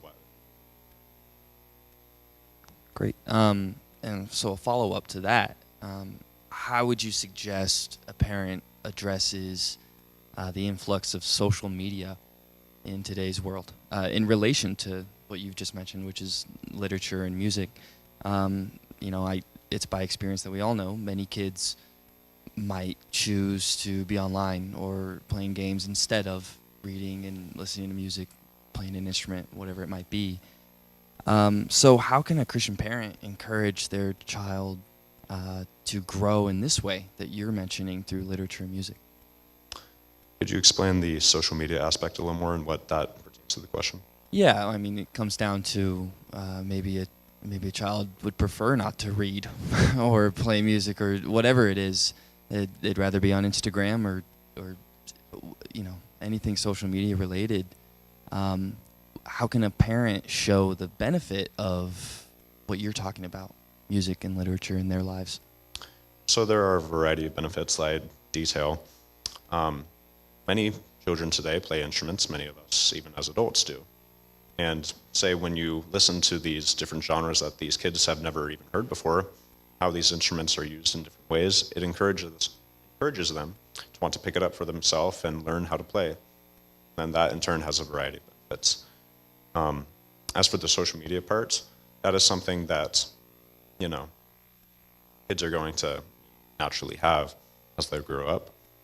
And parents will have to, if their children are really not receptive to reading and listening to music, I guess it just depends on the child, but they'll just have to not force it on them, obviously, but that's not what I'm trying to say. But, try and explain and say that it's a fun thing that they should eventually, I think after they listen to a few songs or read some books that they enjoy, they will see the benefit of it. Yeah, great. And so you also mentioned that secular literature and music leads to multiple benefits, especially in your thesis. You mentioned increased cognition, better memory, imagination, empathy, etc. Right? Could you expand on your source for that? And then maybe even what benefits you have experienced in your own life through contact with these things. Right, so I have a variety of articles and sources. There's one from USC, the University of Southern California. They did a longitudinal study that the course of many years that followed a body of students who listened to music and played instruments, how their brains differed from those who did neither of these things as they were growing up. So they showed signs of increased brain plasticity, increased cognition and memory and vocabulary.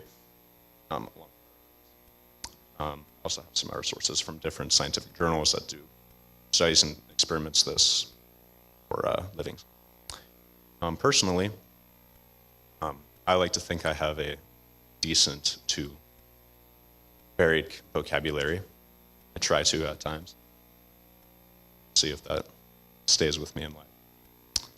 But I also have a wide imagination, and I think that came because when I was young, and I still do, I really liked reading fantasy and science fiction. I didn't just stick to nonfiction because I wanted to explore different worlds, and I would get lost in my own head how these characters, did actions, and I would think about these things. And doing so, I think that's led me to where I am now. Hope I have a somewhat imaginative personality. I'd say you do, yeah. That's great. In your thesis, you also state that being too sheltered as a child can lead to what you say is resentment and searching for information through peers and other sources. So can you speak to the benefit of literature and music and these shared interests between a parent and a child that would kind of dissuade that resentment and lead to a better relationship between the parent and child? You restate your question? Yeah, I guess I'm just asking, what is the, how do you address this resentment and searching for information through peers, through your model of secular literature and music, and even your example of your dad and yourself with your shared interest, and how has that been beneficial, I guess, even in just your own life? Right, so personally, me and my dad, even today we like a lot of the same music, and through experience and just living together, was experienced to different genres and stuff. And so personally, I was not, I would say, sheltered from these things. And that really gave me the appreciation for my own childhood, how I was raised. And on the flip side, I've seen other kids and their families who weren't as, or more strict, I suppose you could say, with these topics. And this, of course, isn't going to pertain to everybody, but a lot of the times, maybe resentment is not the right word, but a longing for, being able to openly and freely, listen and read these things without having to hide them is something that I saw a lot of peers when I was growing up have to go through. It's an encouraging story because I had a similar one with my dad, and I love 80s music, and I was born in '98. So that's a great thing to hear for you. So Gabe, 2 more questions, maybe a little more active. I'd like you to imagine you were a parent, hopefully not in the near future, and how would you teach your children the values that matter, your Christian faith, and then also encouraging this curiosity into what they're passionate about and this literature and music you're speaking of? Yeah, so obviously, hopefully, when I become a parent, if that is to happen, I will take what I've learned here today, so many weeks, and try to be open and share a wide array of things and find what my children love, enjoy. From that, I can encourage them to play an instrument or learn how to play some of their favorite songs. And hopefully that leads them to other places in life they can find joy. And what was the second part of your question? That was a question. Yeah, that's great. Yep. There we go. And this one, last one, maybe just a fun one. What works of literature and music were most beneficial to your growth growing up? For literature, I would say growing up I read a lot of Greek mythology. So that entirely fictional unless you were, I guess, Greek. I don't think anybody believes that nowadays. But it was very intriguing just with how unique and different it is from our world today. And then also in contrast to what I and my family believed with Christianity, how different the gods were compared to our own. So that gave me an appreciation for my own religion. As for music, I listen to this day to a very eclectic expanse of music. And to this day, I enjoy discovering new genres. And while I don't currently play an instrument, I did learn how to play the piano, and that was based on the songs I was listening to at the time, and encouraged by those things. You're doing great. My wife and I also parent very similarly to your parents. And would you say that and really this has nothing to do with the paper anymore because I just want parenting advice. I don't know if I'm good. Would you say that your parents' approach and the approach that you're suggesting with allowing space for a healthy, I think we'll call it a healthy level experimentation. I think we could all think of scenarios where you would probably agree parental intervention should occur. So barring those scenarios, do you think your parents allowing for healthy experimentation with, we'll keep it based on your paper, music, literature, has allowed you to ask and be vulnerable with your parents, to ask hard and difficult questions not related to music and literature? Yeah, so when I was researching and defining and choosing my statement, I thought about including movies to the secular media that I was talking about. However, for various reasons, I decided not to, because even though they're very related, I thought it might blow my paper or take away from what I wanted to talk about. And because of my classical education, I read a lot of different genres and books and listened to different music. So that's what I wanted to talk about in this thesis. However, I think it definitely applies to other forms of media and what kids can encounter today. Okay. Let me kind of rephrase, not specifically talking about other forms of media, but maybe other hot button political social justice type questions of racial inequality, gender issues in general, certainly in your adolescent period could be confusing. And would you say that the relationship built around music and literature, and I'm assuming I have to make some assumptions that your parents didn't do it only related to music and literature, but they created an inviting, ongoing dialogue that welcomed you to come to them with hard questions. Would you say that's a fair statement? I definitely would, because a lot of the, books and especially songs of today speak on topics like you mentioned.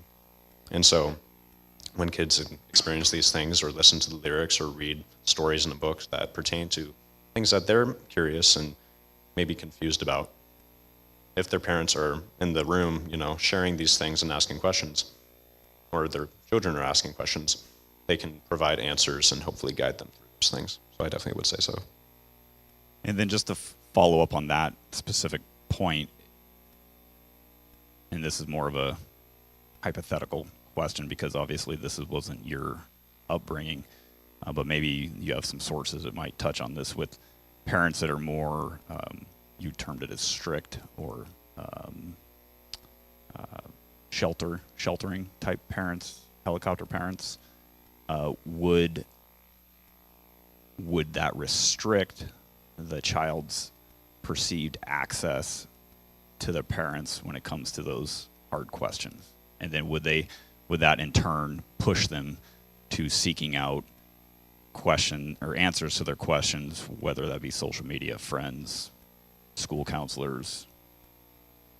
Yes, so I don't have any specific sources that relate to that, but if you follow that train of thought, say the parents are more strict, then their kids naturally, no matter how strict the parents are going to be, will find these things if they want to learn about them. And that can, lead to undesirable things from the parents. And also, if a parent, basically says all these secular, influences are not allowed in our house, that basically, to me, is saying that the parents don't have the trust in their child to be able to handle these things. And so that kind of creates a disconnect between the parents and child, which is the opposite of what the thesis is trying to do, trying to strengthen bonds instead of separating them. Very good. On page 4, you talked about, and I'll read it for context, for the purposes of this thesis, secular has been defined as denoting attitudes, activities, or other things that have no religious or spiritual basis. I want to challenge that viewpoint to a certain extent from the point of view that writers and even like secular writers, secular musicians, lyricists, all have what they're doing is they're expressing, I think you would probably agree, some level of beautiful work of art, right? Can we agree that literature and music is a form of art? It's an expression of our innate souls. It's an outpouring of who we are to a certain extent. Yes. Do you think that the part I'm challenging is has no religious or spiritual basis? Do you think, if you were to kind of rethink about it, that it is a demonstration of spirituality and maybe not religious is what is commonly defined, but it's an example of God's creation and practice? If I'm getting what you're basically saying, people that are, non-religious in nature or secular can still create beautiful things, and then that can be perceived as religious? Not perceived as religious, but as we look at the galaxy and we think, oh, that's amazing, something created that. Could you look at like the Lumineers and think, that's an awesome sound, I love that, that's amazing, somebody made somebody that made that? Could you stretch that out? I suppose you could. Yeah, I agree with what you're saying. I'm not really sure how to expound upon that, but I definitely agree. No, that's good. My kind of question is that I think if it's in God's world, there is a certain level of spirituality to it, good or evil, and God uses all things for His good. And then my last question is from the mom that's in the back of the room right now, thinking rap music's the devil. Have you considered the apparent rise in violence, which some suggest is related to music, specifically the rise in spousal abuse, pimp culture, gang violence, those sorts of things? Have you considered the effects of certain genres that idolize and glorify those sorts of actions and lifestyles? Yes, definitely. So I would say when parents, if they choose to follow and listen to what has been said in this thesis, say for rap, for example, that idolizes these, undesirable, bad things in life, which are, against what Christians believe, it is important for the parents to, make it known that these are not positive things. These are things that are, in the world and do happen, but should not be wanted or desirable, or, just because you like the song doesn't mean the content of it is appropriate. That's good. I think it also sounds kind of like you might be saying that awareness of an issue is brought about, and then as you're allowing your adolescent, teen, or teen to consume some of that, you're also able to walk through them with it and help guide the thought process. Would you say is that kind of what you're saying? I definitely would. Yeah, that's exactly right. Thank you. Well, first, congratulations on picking the most controversial thesis of the evening. Very enjoyable to read. I love the risk that you took. It's very, very good. On page 14, in your conclusion, you wrote, "Faith and trust in our children is of paramount importance." I agree with that. However, trust is a two-way street, and a trusting relationship has two players. So what is the role and responsibility of a young adult in this household being trusted with secular material? Great question. So that depends on each family. And ultimately, whatever the parents bring to, share with the children, that is, I forget, there's a verse in the Bible, but basically it's saying, children, obey your parents, and that applies here. So what they're bringing, you should keep an open mind and experience it. If you don't like it, that's okay. If you do, that's all right. If you have questions, ask them. And so, did that kind of answer your... Kind of. I'm just thinking to warrant continuing to trust your young adult, right? We're talking years of trusting them with materials that aren't biblical or spiritual. So what does a teen or young adult do to maintain that trust? Or how would that trust be broken? And then would that change the context of this? Right. So, say, for example, the parents share a ungodly or unbiblical song or genre, and they explain that these are not things that we want you to listen to, but we are exposing you to this one select song because we want you to understand what these things are. And say that, child, does it anyway. They listen to more songs from this artist or whatever. That would break the trust. And so in doing so, you would, or in doing the opposite, you should stay away from these things and maybe just be aware and cognizant of the fact that your parents want what is best for you. They want you to understand these things, but they also may not want you to listen to these things because of their ungodliness. That's a good answer. On page 13, you made a very poignant point here. It said at the top, this is an opportunity for parents to bond and share a wide array of things that their child will inevitably encounter one day. So I took from that kind of like large, like coming of age type things. Could you explain practically which coming of age type things a parent would be smart to allow their child to be exposed to, and that the child's going to experience anyway, but in this way it's in a more controlled, trust-based environment. So you're asking for like specific examples? Yeah. Okay. Great question. I guess, I mean, so, you know, there are themes and that are prevalent in like certain genres, say rock could be seen as more angry or violent, and reggae music could be seen as more calm and peace-loving and harmony and all that. Specific examples. It's a great question. Like specifically for you, do you have any like life event type things that you, when you got to that, you were like, oh yeah, we read this thing. Oh yeah, I saw this character go through this in a novel because my parents allowed me to be exposed to it. That is a great question. I wish I could answer it, but I'm blanking right now, unfortunately. If I think of one, I'll come back to it. Yeah, shoot it back in there. Yep. Okay, thank you. You did a good job of highlighting some of the pros in your paper of this. What are some of the risks of exposing your child to secular material? Right, so a potential risk if, say, I don't know the number of how many people proclaim to be Christians in America or the world today, but say, like I explained a little bit, say they break the trust parents put into their children, and they listen to these things, and they start living out what these worldly songs or books say, that is a potential risk. And so the guideline and way to prevent that would be for the parents to, you know, check and make sure that their child is fully aware that these are not right, in a sense. So open lines of dialogue and such. Okay. Exactly. I like that. I had a question concerning kind of balancing exposure to choice.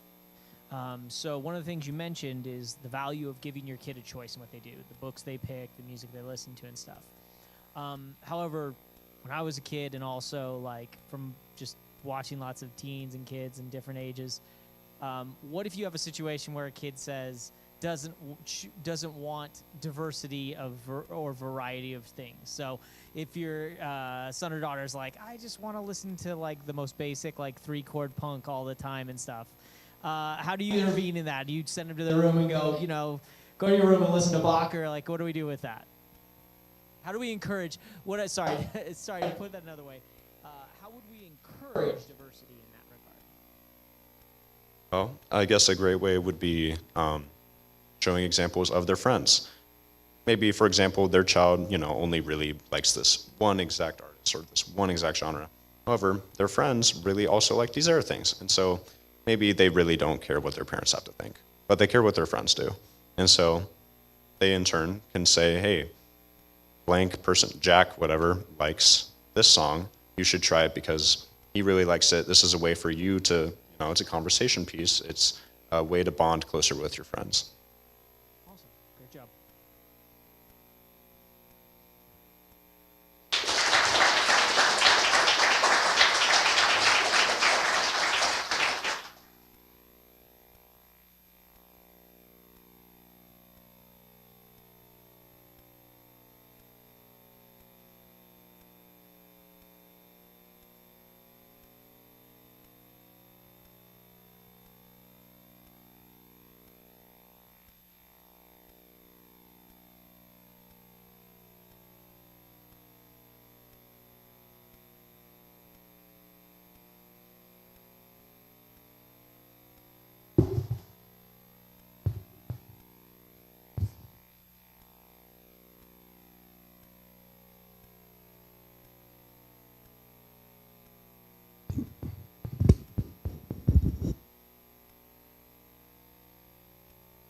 Hello, my name is Ian Sobey, and today I'll be defending my thesis, Artistic Expression is the most socially influential part of life as a whole.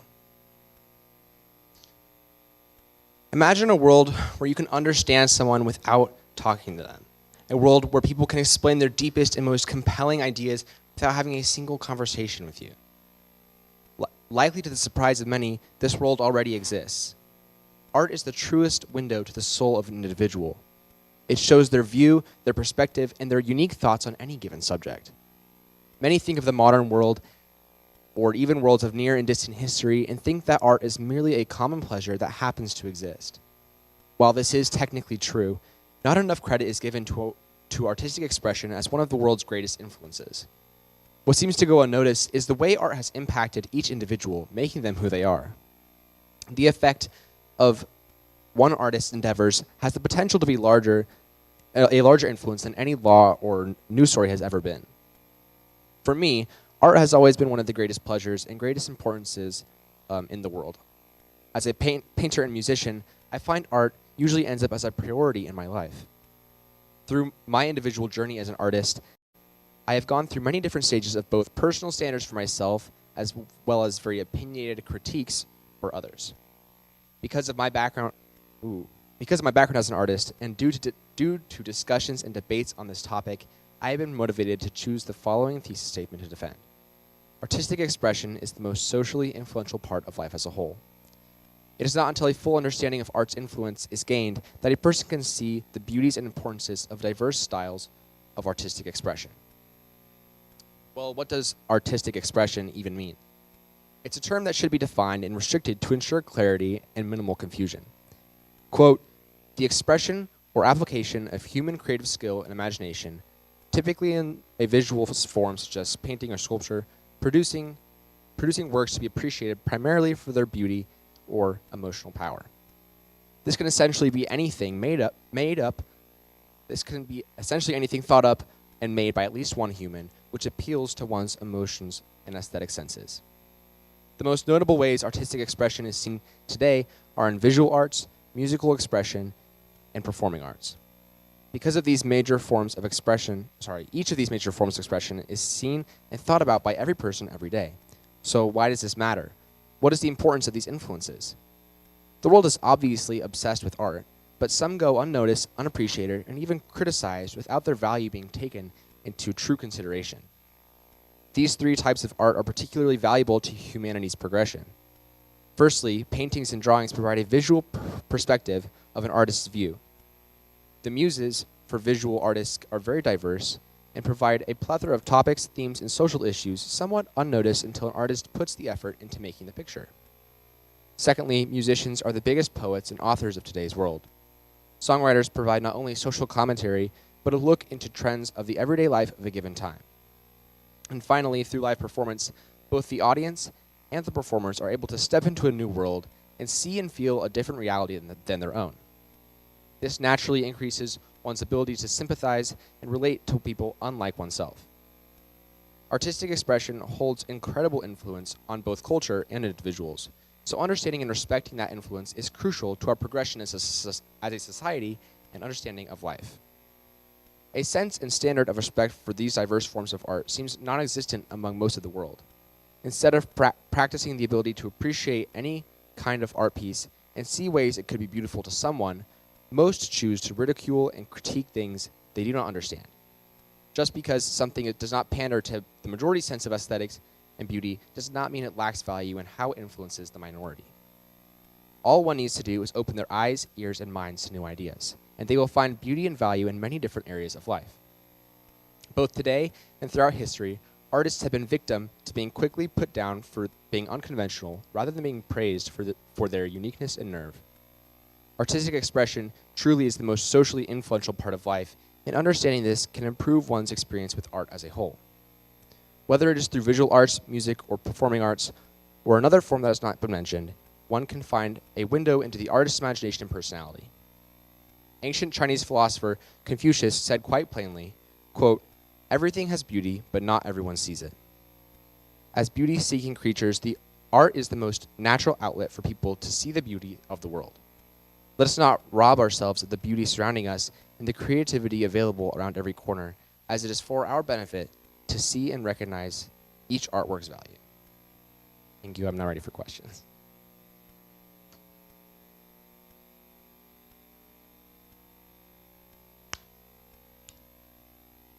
Thank you, Ian. Thank you for having me here tonight. It is just an absolute joy to get to see you and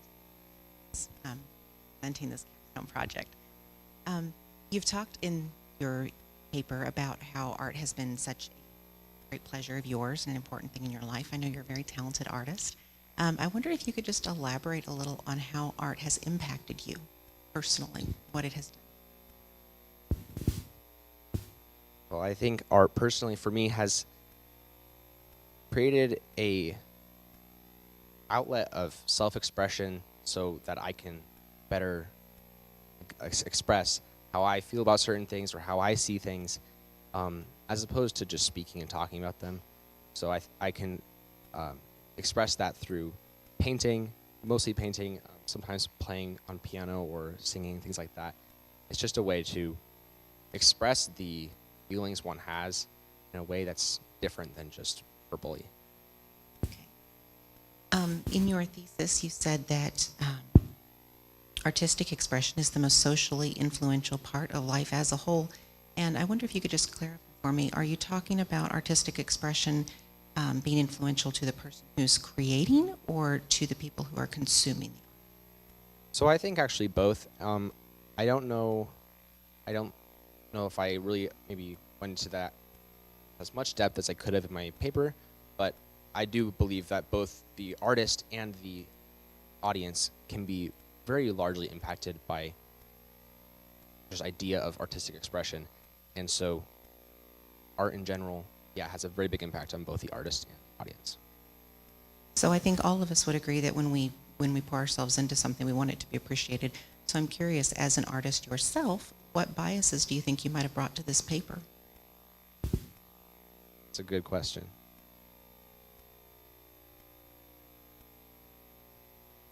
I think I tried to approach this paper with as little bias as I possibly could, as most people try to do.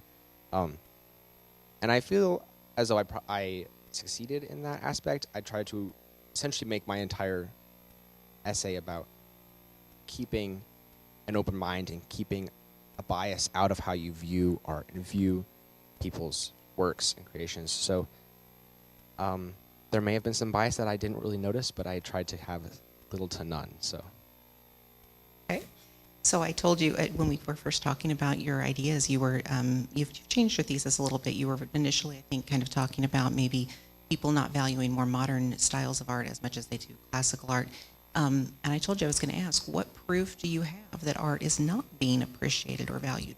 What did you come across in your research that supports that idea?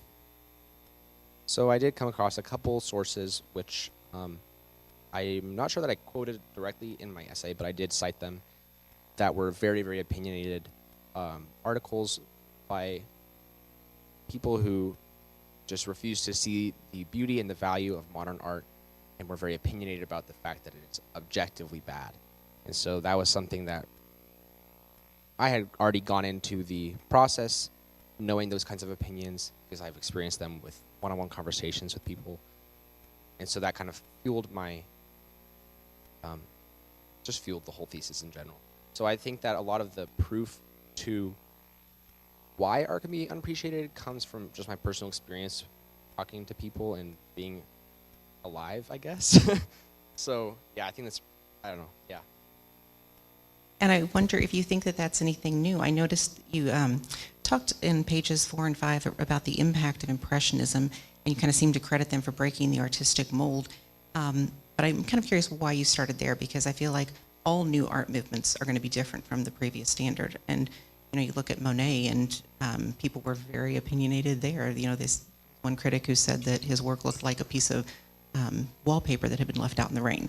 So people were very opinionated way before we got to Jackson Pollock and, you know, people like that. So why did you choose to kind of start there with the Impressionists as giving them kind of that credit for breaking the mold? Because I think we've seen changes in art since art began. Yeah, I think that personally in my studies of art history, I've noticed that there's sort of a consistent mold up until Impressionism, where it kind of takes on trying to be as realistic as possible. And I feel like Impressionism was the most out there when it came to a cultural shift in art and art's beauty. And Impressionism was just very drastically different, as it was very just an impression of what the artist was seeing. So that's why I chose to start there when it came to examples of different mold breaks and things. Okay. Also, on pages 2 to 3 and then going into 10, you've said when one thinks of the word art, they likely think of Da Vinci's or Michelangelo's greatest works. This is because their works and efforts in the visual arts are some of the most famous in Western culture. And then you also said on page 10, sorry, written it down. You talking about the live performance, you said these productions make the vast majority of all entertainment in first world countries and should be recognized for their abilities to distress individuals and so on. I'm curious, did you, other than your part where you talked about graffiti in Senegal bringing attention to issues, did you consider how art is viewed in other parts of the world, or was this primarily a Western problem? So I did end up focusing most of my essay on my thesis on Western culture, just because that's what I'm most familiar with, and the first world countries are kind of the most prominent, obviously the most prominent in the world. That might have been to my detriment. I could have maybe expounded more on what third world countries and stuff like that are experiencing when it comes to art, and yeah, so that was not the best choice on my part. You have to limit it. You can't talk about everything. I just was curious if you had deliberately chosen so or not. Okay, and then just a couple more questions. You have talked on page 9 about music education and how it's inaccessible and costly, other education being prioritized. And I'm curious, do you think that necessarily indicates that people are unaware of the importance of art, or does it come down at all to just there's only so many dollars to go around and we have to decide what we're able to fund because there's only so many teachers and so much to do? Do you think that necessarily proves we're not valuing art? And what would you cut instead? So I think that most people would see more easily see the value in things that weren't artistically based because they're more practical and more obviously useful to society. So that's why things like music and art, like education, things like that, aren't prioritized. They're quite expensive because they're not very obviously impactful. So I think that's something I tried to focus on this was the impact of art. So yeah, I think that answers. You did talk, there were a couple of things I really wanted to hear more about in your paper where you were kind of starting to get into some of the personal impacts of art on our brains and how we heal from injuries and things like that. I wondered if you could just tell me one of the things you found compelling as you researched, because I really would have liked to have heard some more about the scientific evidence of what art and music are doing to our brains.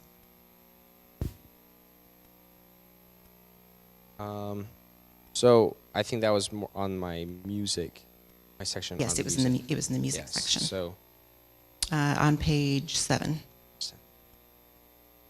said that musical notes develop a chemical reaction in the brain. And I wrote in my notes more. Tell me more. Yes. So I am blanking and can't pull up any specific quotes on like how it exactly impacts. But like you said, it can help things with. Studies have shown that music can increase, just like motivation, one's whole personal, helps them get over illnesses, get over injuries, helps them do just basic motivation, helps you get through the day, helps you get through a hard workout, things like that. So, one final question for you.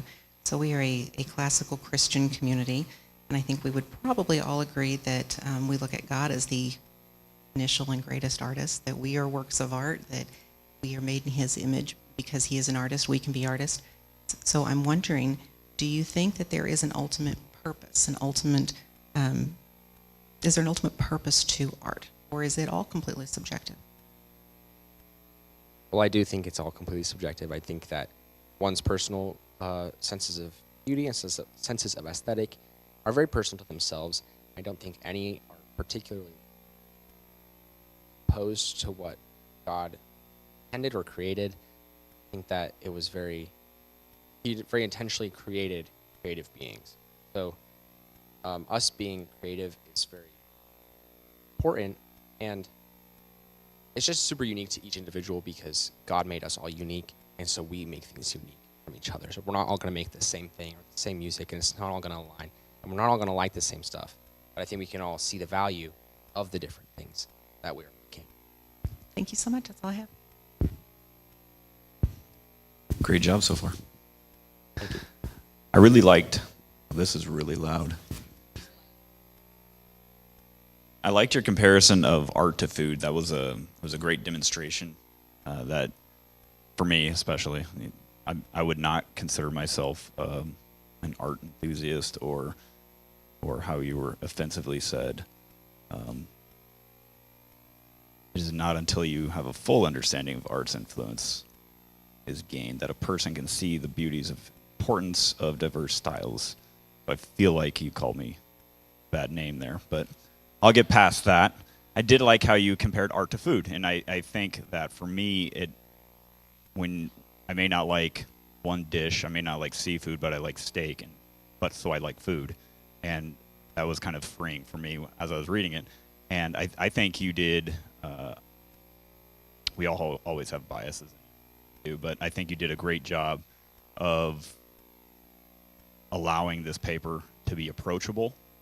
A lot of times my experience with art enthusiasts, people that are trying to say art is the best thing ever and we should pour thousands of millions of dollars of tax money into it, are very standoffish about it. But your paper was very approachable, and I felt invited into it. I went into it with some of my own biases, and I was like, you guys had a conversation with my son the other day, so you can imagine where he got some of those biases. But I really liked how you approached it. So that was fantastic. To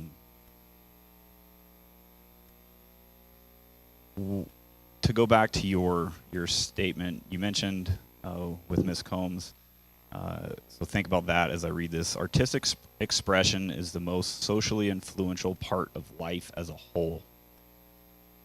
That's a big statement. And then, as Ms. Combs noted, and I think you generally agreed, third world countries don't seem to have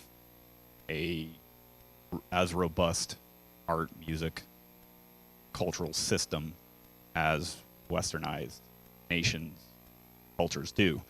Could you expand upon why you believe that artistic expression is the most socially influential part of life as a whole, if it is one of the first things to go when socioeconomic problems show up?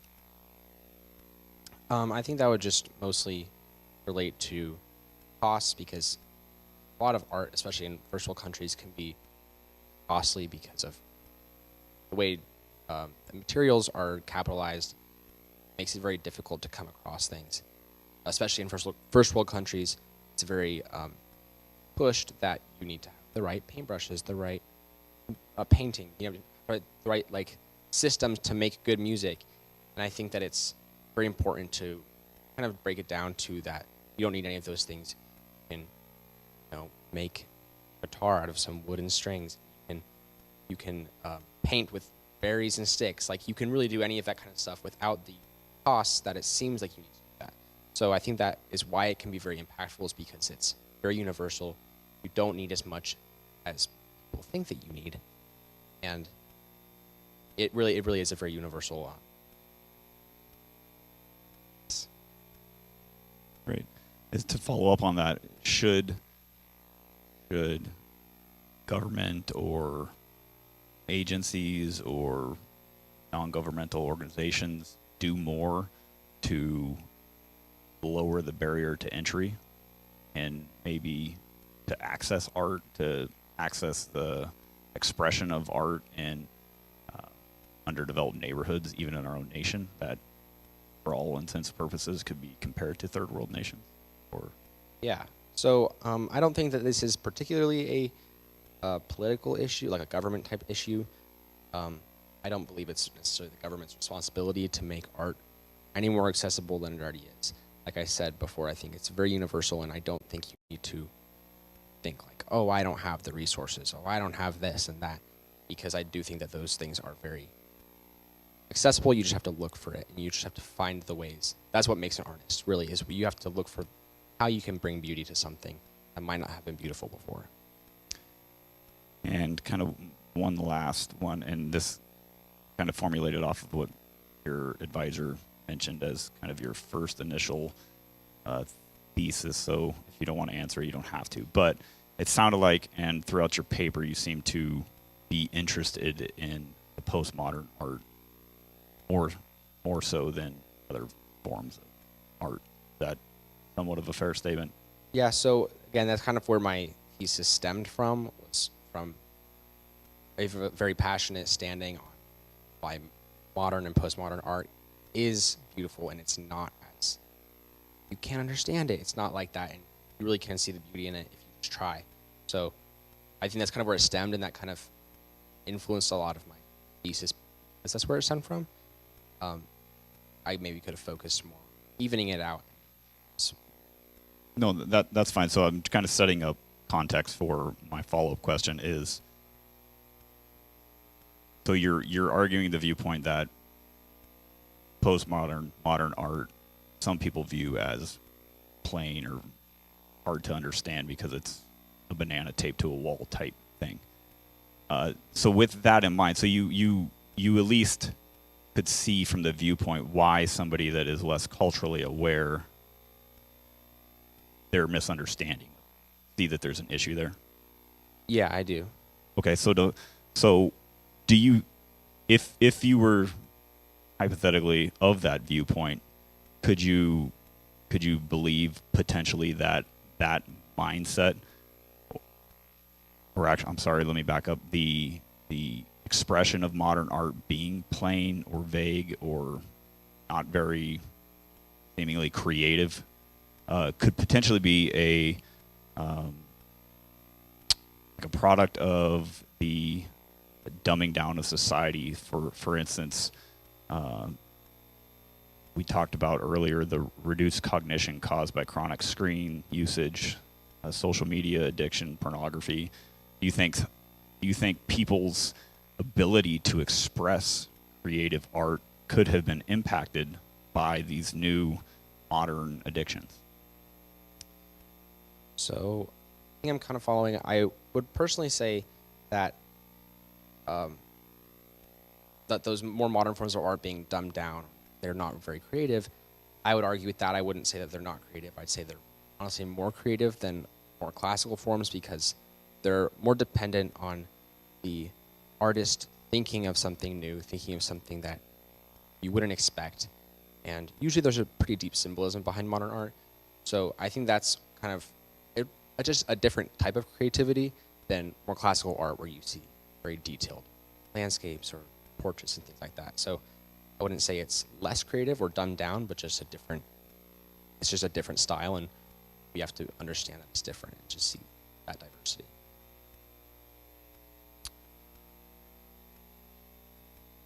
That's all I have. Good job. Thank you. On page 7, where you introduced music as one of the art forms, you said that Spotify was one of the most used apps in 2022. But then in your conclusion, you said that respect for these diverse art forms seemed non-existent. So if the app is one of the most downloaded and used apps in 2022, how is respect for music virtually non-existent? I don't think respect for music is non-existent. I think respect for diverse forms of music is non-existent. So just because a lot of people use Spotify does not mean a lot of people listen to every Spotify artist. So you could have the majority might only listen to rock music that does not, they like music and they like Spotify, but they don't like other genres. I think that's the point I was trying to go for, is that it is a very powerful part of life, just music in general. I don't think anybody disagrees with that, but I think that it's respecting the diverse types and understanding different styles is where the significance lies. Right. Do you have any data on that? Like what percentage of people using Spotify are like all basically lemmings, are all listening to Justin Timberlake versus these like undercover, diverse? You know what I mean? Like what are the numbers on that? I don't have any specific numbers on who listens to what. I think that it's pretty universal that a lot of us have a more preferred genre of music or preferred artist. I don't think that's a bad thing. So I'm just more of touching on the understanding of and respect of different artists and things like that. So I don't have any data on who listens to what. My other question is, about progression. You use the word progression multiple times, talking about humanity's progression or the progression of someone's life being propelled after seeing like a live performance. Can you define that? What should humanity be progressing towards, and how does that progression happen? I wouldn't say there's anything humanity should be progressing towards. I think that it's humanity's progression has been very trackable, but it's not like it's got a particular destination. It's just kind of changing, and that's what the progression is changing. So I wouldn't say there's a particular goal or a desired goal, just the goal would be to change and not stay in one specific way, because no way is perfect. So I don't know. Okay, so then diversity. Yes, diversity is a big. Is the progression that these Diversity is the progression, yeah. Good job. Couple questions about this. By the way, good job in bringing out some good examples in the book. Explaining this. In your intro, you write, art is the truest window into the soul of an individual. Would you say that all art is primarily a reflection of the artist? Yeah, in a sense, I would say that all art is a reflection of maybe not just the artist, but their experiences, because really when you are creating art, you're using your own thoughts, you're using things you've seen or thought about, things like that. So maybe not a reflection of the artist, but of what they've experienced and what they've gone through. So. Following up with that, you wrote, the effect of one's artistic endeavors has the potential to be a larger influence than any law or news story has ever been. Accepting the truth of that claim, does the artist then have a duty or an obligation in their art? So if the power of, if an artist has that much power in terms of social influence, what are some obligations or duties an artist has then to the society and the culture? Yeah, so that's a good question. I would say that the artist's own personal duties and values should really be what affects how they create their art, in the same way that audiences will prefer not to listen to a certain song because it maybe preaches things that they wouldn't agree with. Every artist has the right to create what they want to create, and I think most artists do that. They create what they think is valuable, what they believe is a good point or something that's beautiful. So I think that they do have essentially a duty, but I don't think that it's something that's particularly at stake, I guess. It's not super narrow in Yeah. terms of its scope. I see what you're saying. Can you give some you did a good job of explaining in your paper some ways in which art can be like therapeutic or cathartic in a lot of ways. Could you give an example of how it has affected social change specifically?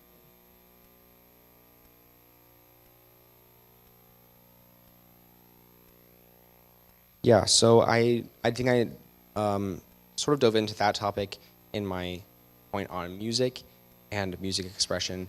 One of the biggest ways that music affects society, as again we've sort of talked about, is just through lyrics and the way that a person tells a story or explains a situation and a topic, and their audience is usually quite large. That's why their music is famous. So I think that's one major way that art can be very socially impactful, is because the essence of it and the symbolism behind everything that it is very impactful on the individual and how they think and their worldview. Excellent. See where I wrote it. Sorry. You mentioned in your paper a change in artistic training and such. So you mentioned towards the 1800s, people are less interested in learning the perfect way to realism as an art form and things like that. Are there any potential risks or things that could be lost by not having, say, maybe a classical training in art or a classical an understanding of what came before in art? I think that is important. I think that education on art history is very important. I don't think really anyone would disagree with that. Okay. So I think it might be more of a problem that we don't have very like strict or very defined art education on like this is a style you should pursue, or you should try it like this. Things like that maybe are more valuable than people give them credit, because it's very generational. Like one person learns one thing and so they have to teach it to the next person. So I think education in that sense is very important, and maybe a bigger issue than I could have taken on this thesis. Totally. Great job. You did awesome. Thank you.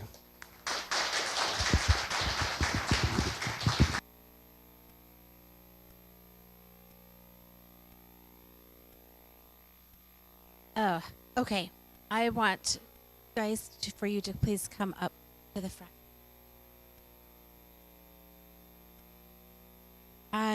You're going. Oh gosh, I'm so disjointed. Okay. Can you line up Gabe? That order. Gabe, Ian, Bella. Now you're at the end this time. You're first, then now shall be last. So you'll go down there. Yeah. Okay. Oh, there. Oh, just like that. Right there. Yeah, for me. Yep. This is the capstone event for these students that they worked all year on, in many academic realms. This would be a honors level class, course level of work. I don't sound very academic to me. It's like I'm trying to be academic and I'm not. And so this is not anything super exciting. Parents would be excited. They've successfully completed their Challenge 4 journey. So I have this certificate for them, but I'm also awarding them an honor cord to wear tomorrow to graduation for completing their senior thesis. Just give me a minute to put that on them, and then I have to read something because I can't do it tomorrow.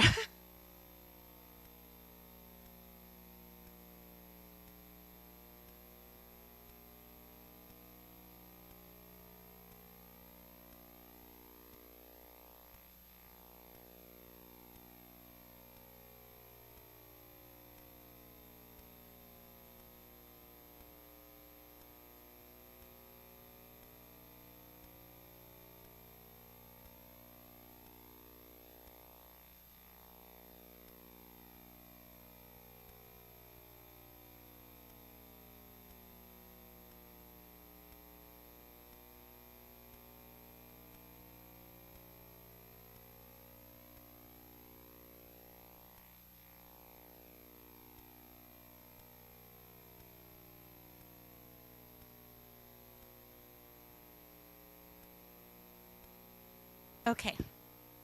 All right. Not going to look at y'all. So how's this going to be? 4 years. 120 Thursdays for most of you. Okay, I wrote this like the big picture. Okay, 4 years, 120 Thursdays gathered around the table. 720 hours spent sharing, learning, laughing, growing, stretching our hearts and minds as we learn together. Each one of you making an impression and an impact on me, helping me to be a better person. God in his goodness allowed us this time and this journey together, and I will be forever grateful. I will cherish the memories. Car wash, Jack. Thanks, buddy. And also watch with anticipation as your journey takes you to new and exciting places. You aren't the wide-eyed young teens who first stepped into my Challenge 1 class or my Challenge class.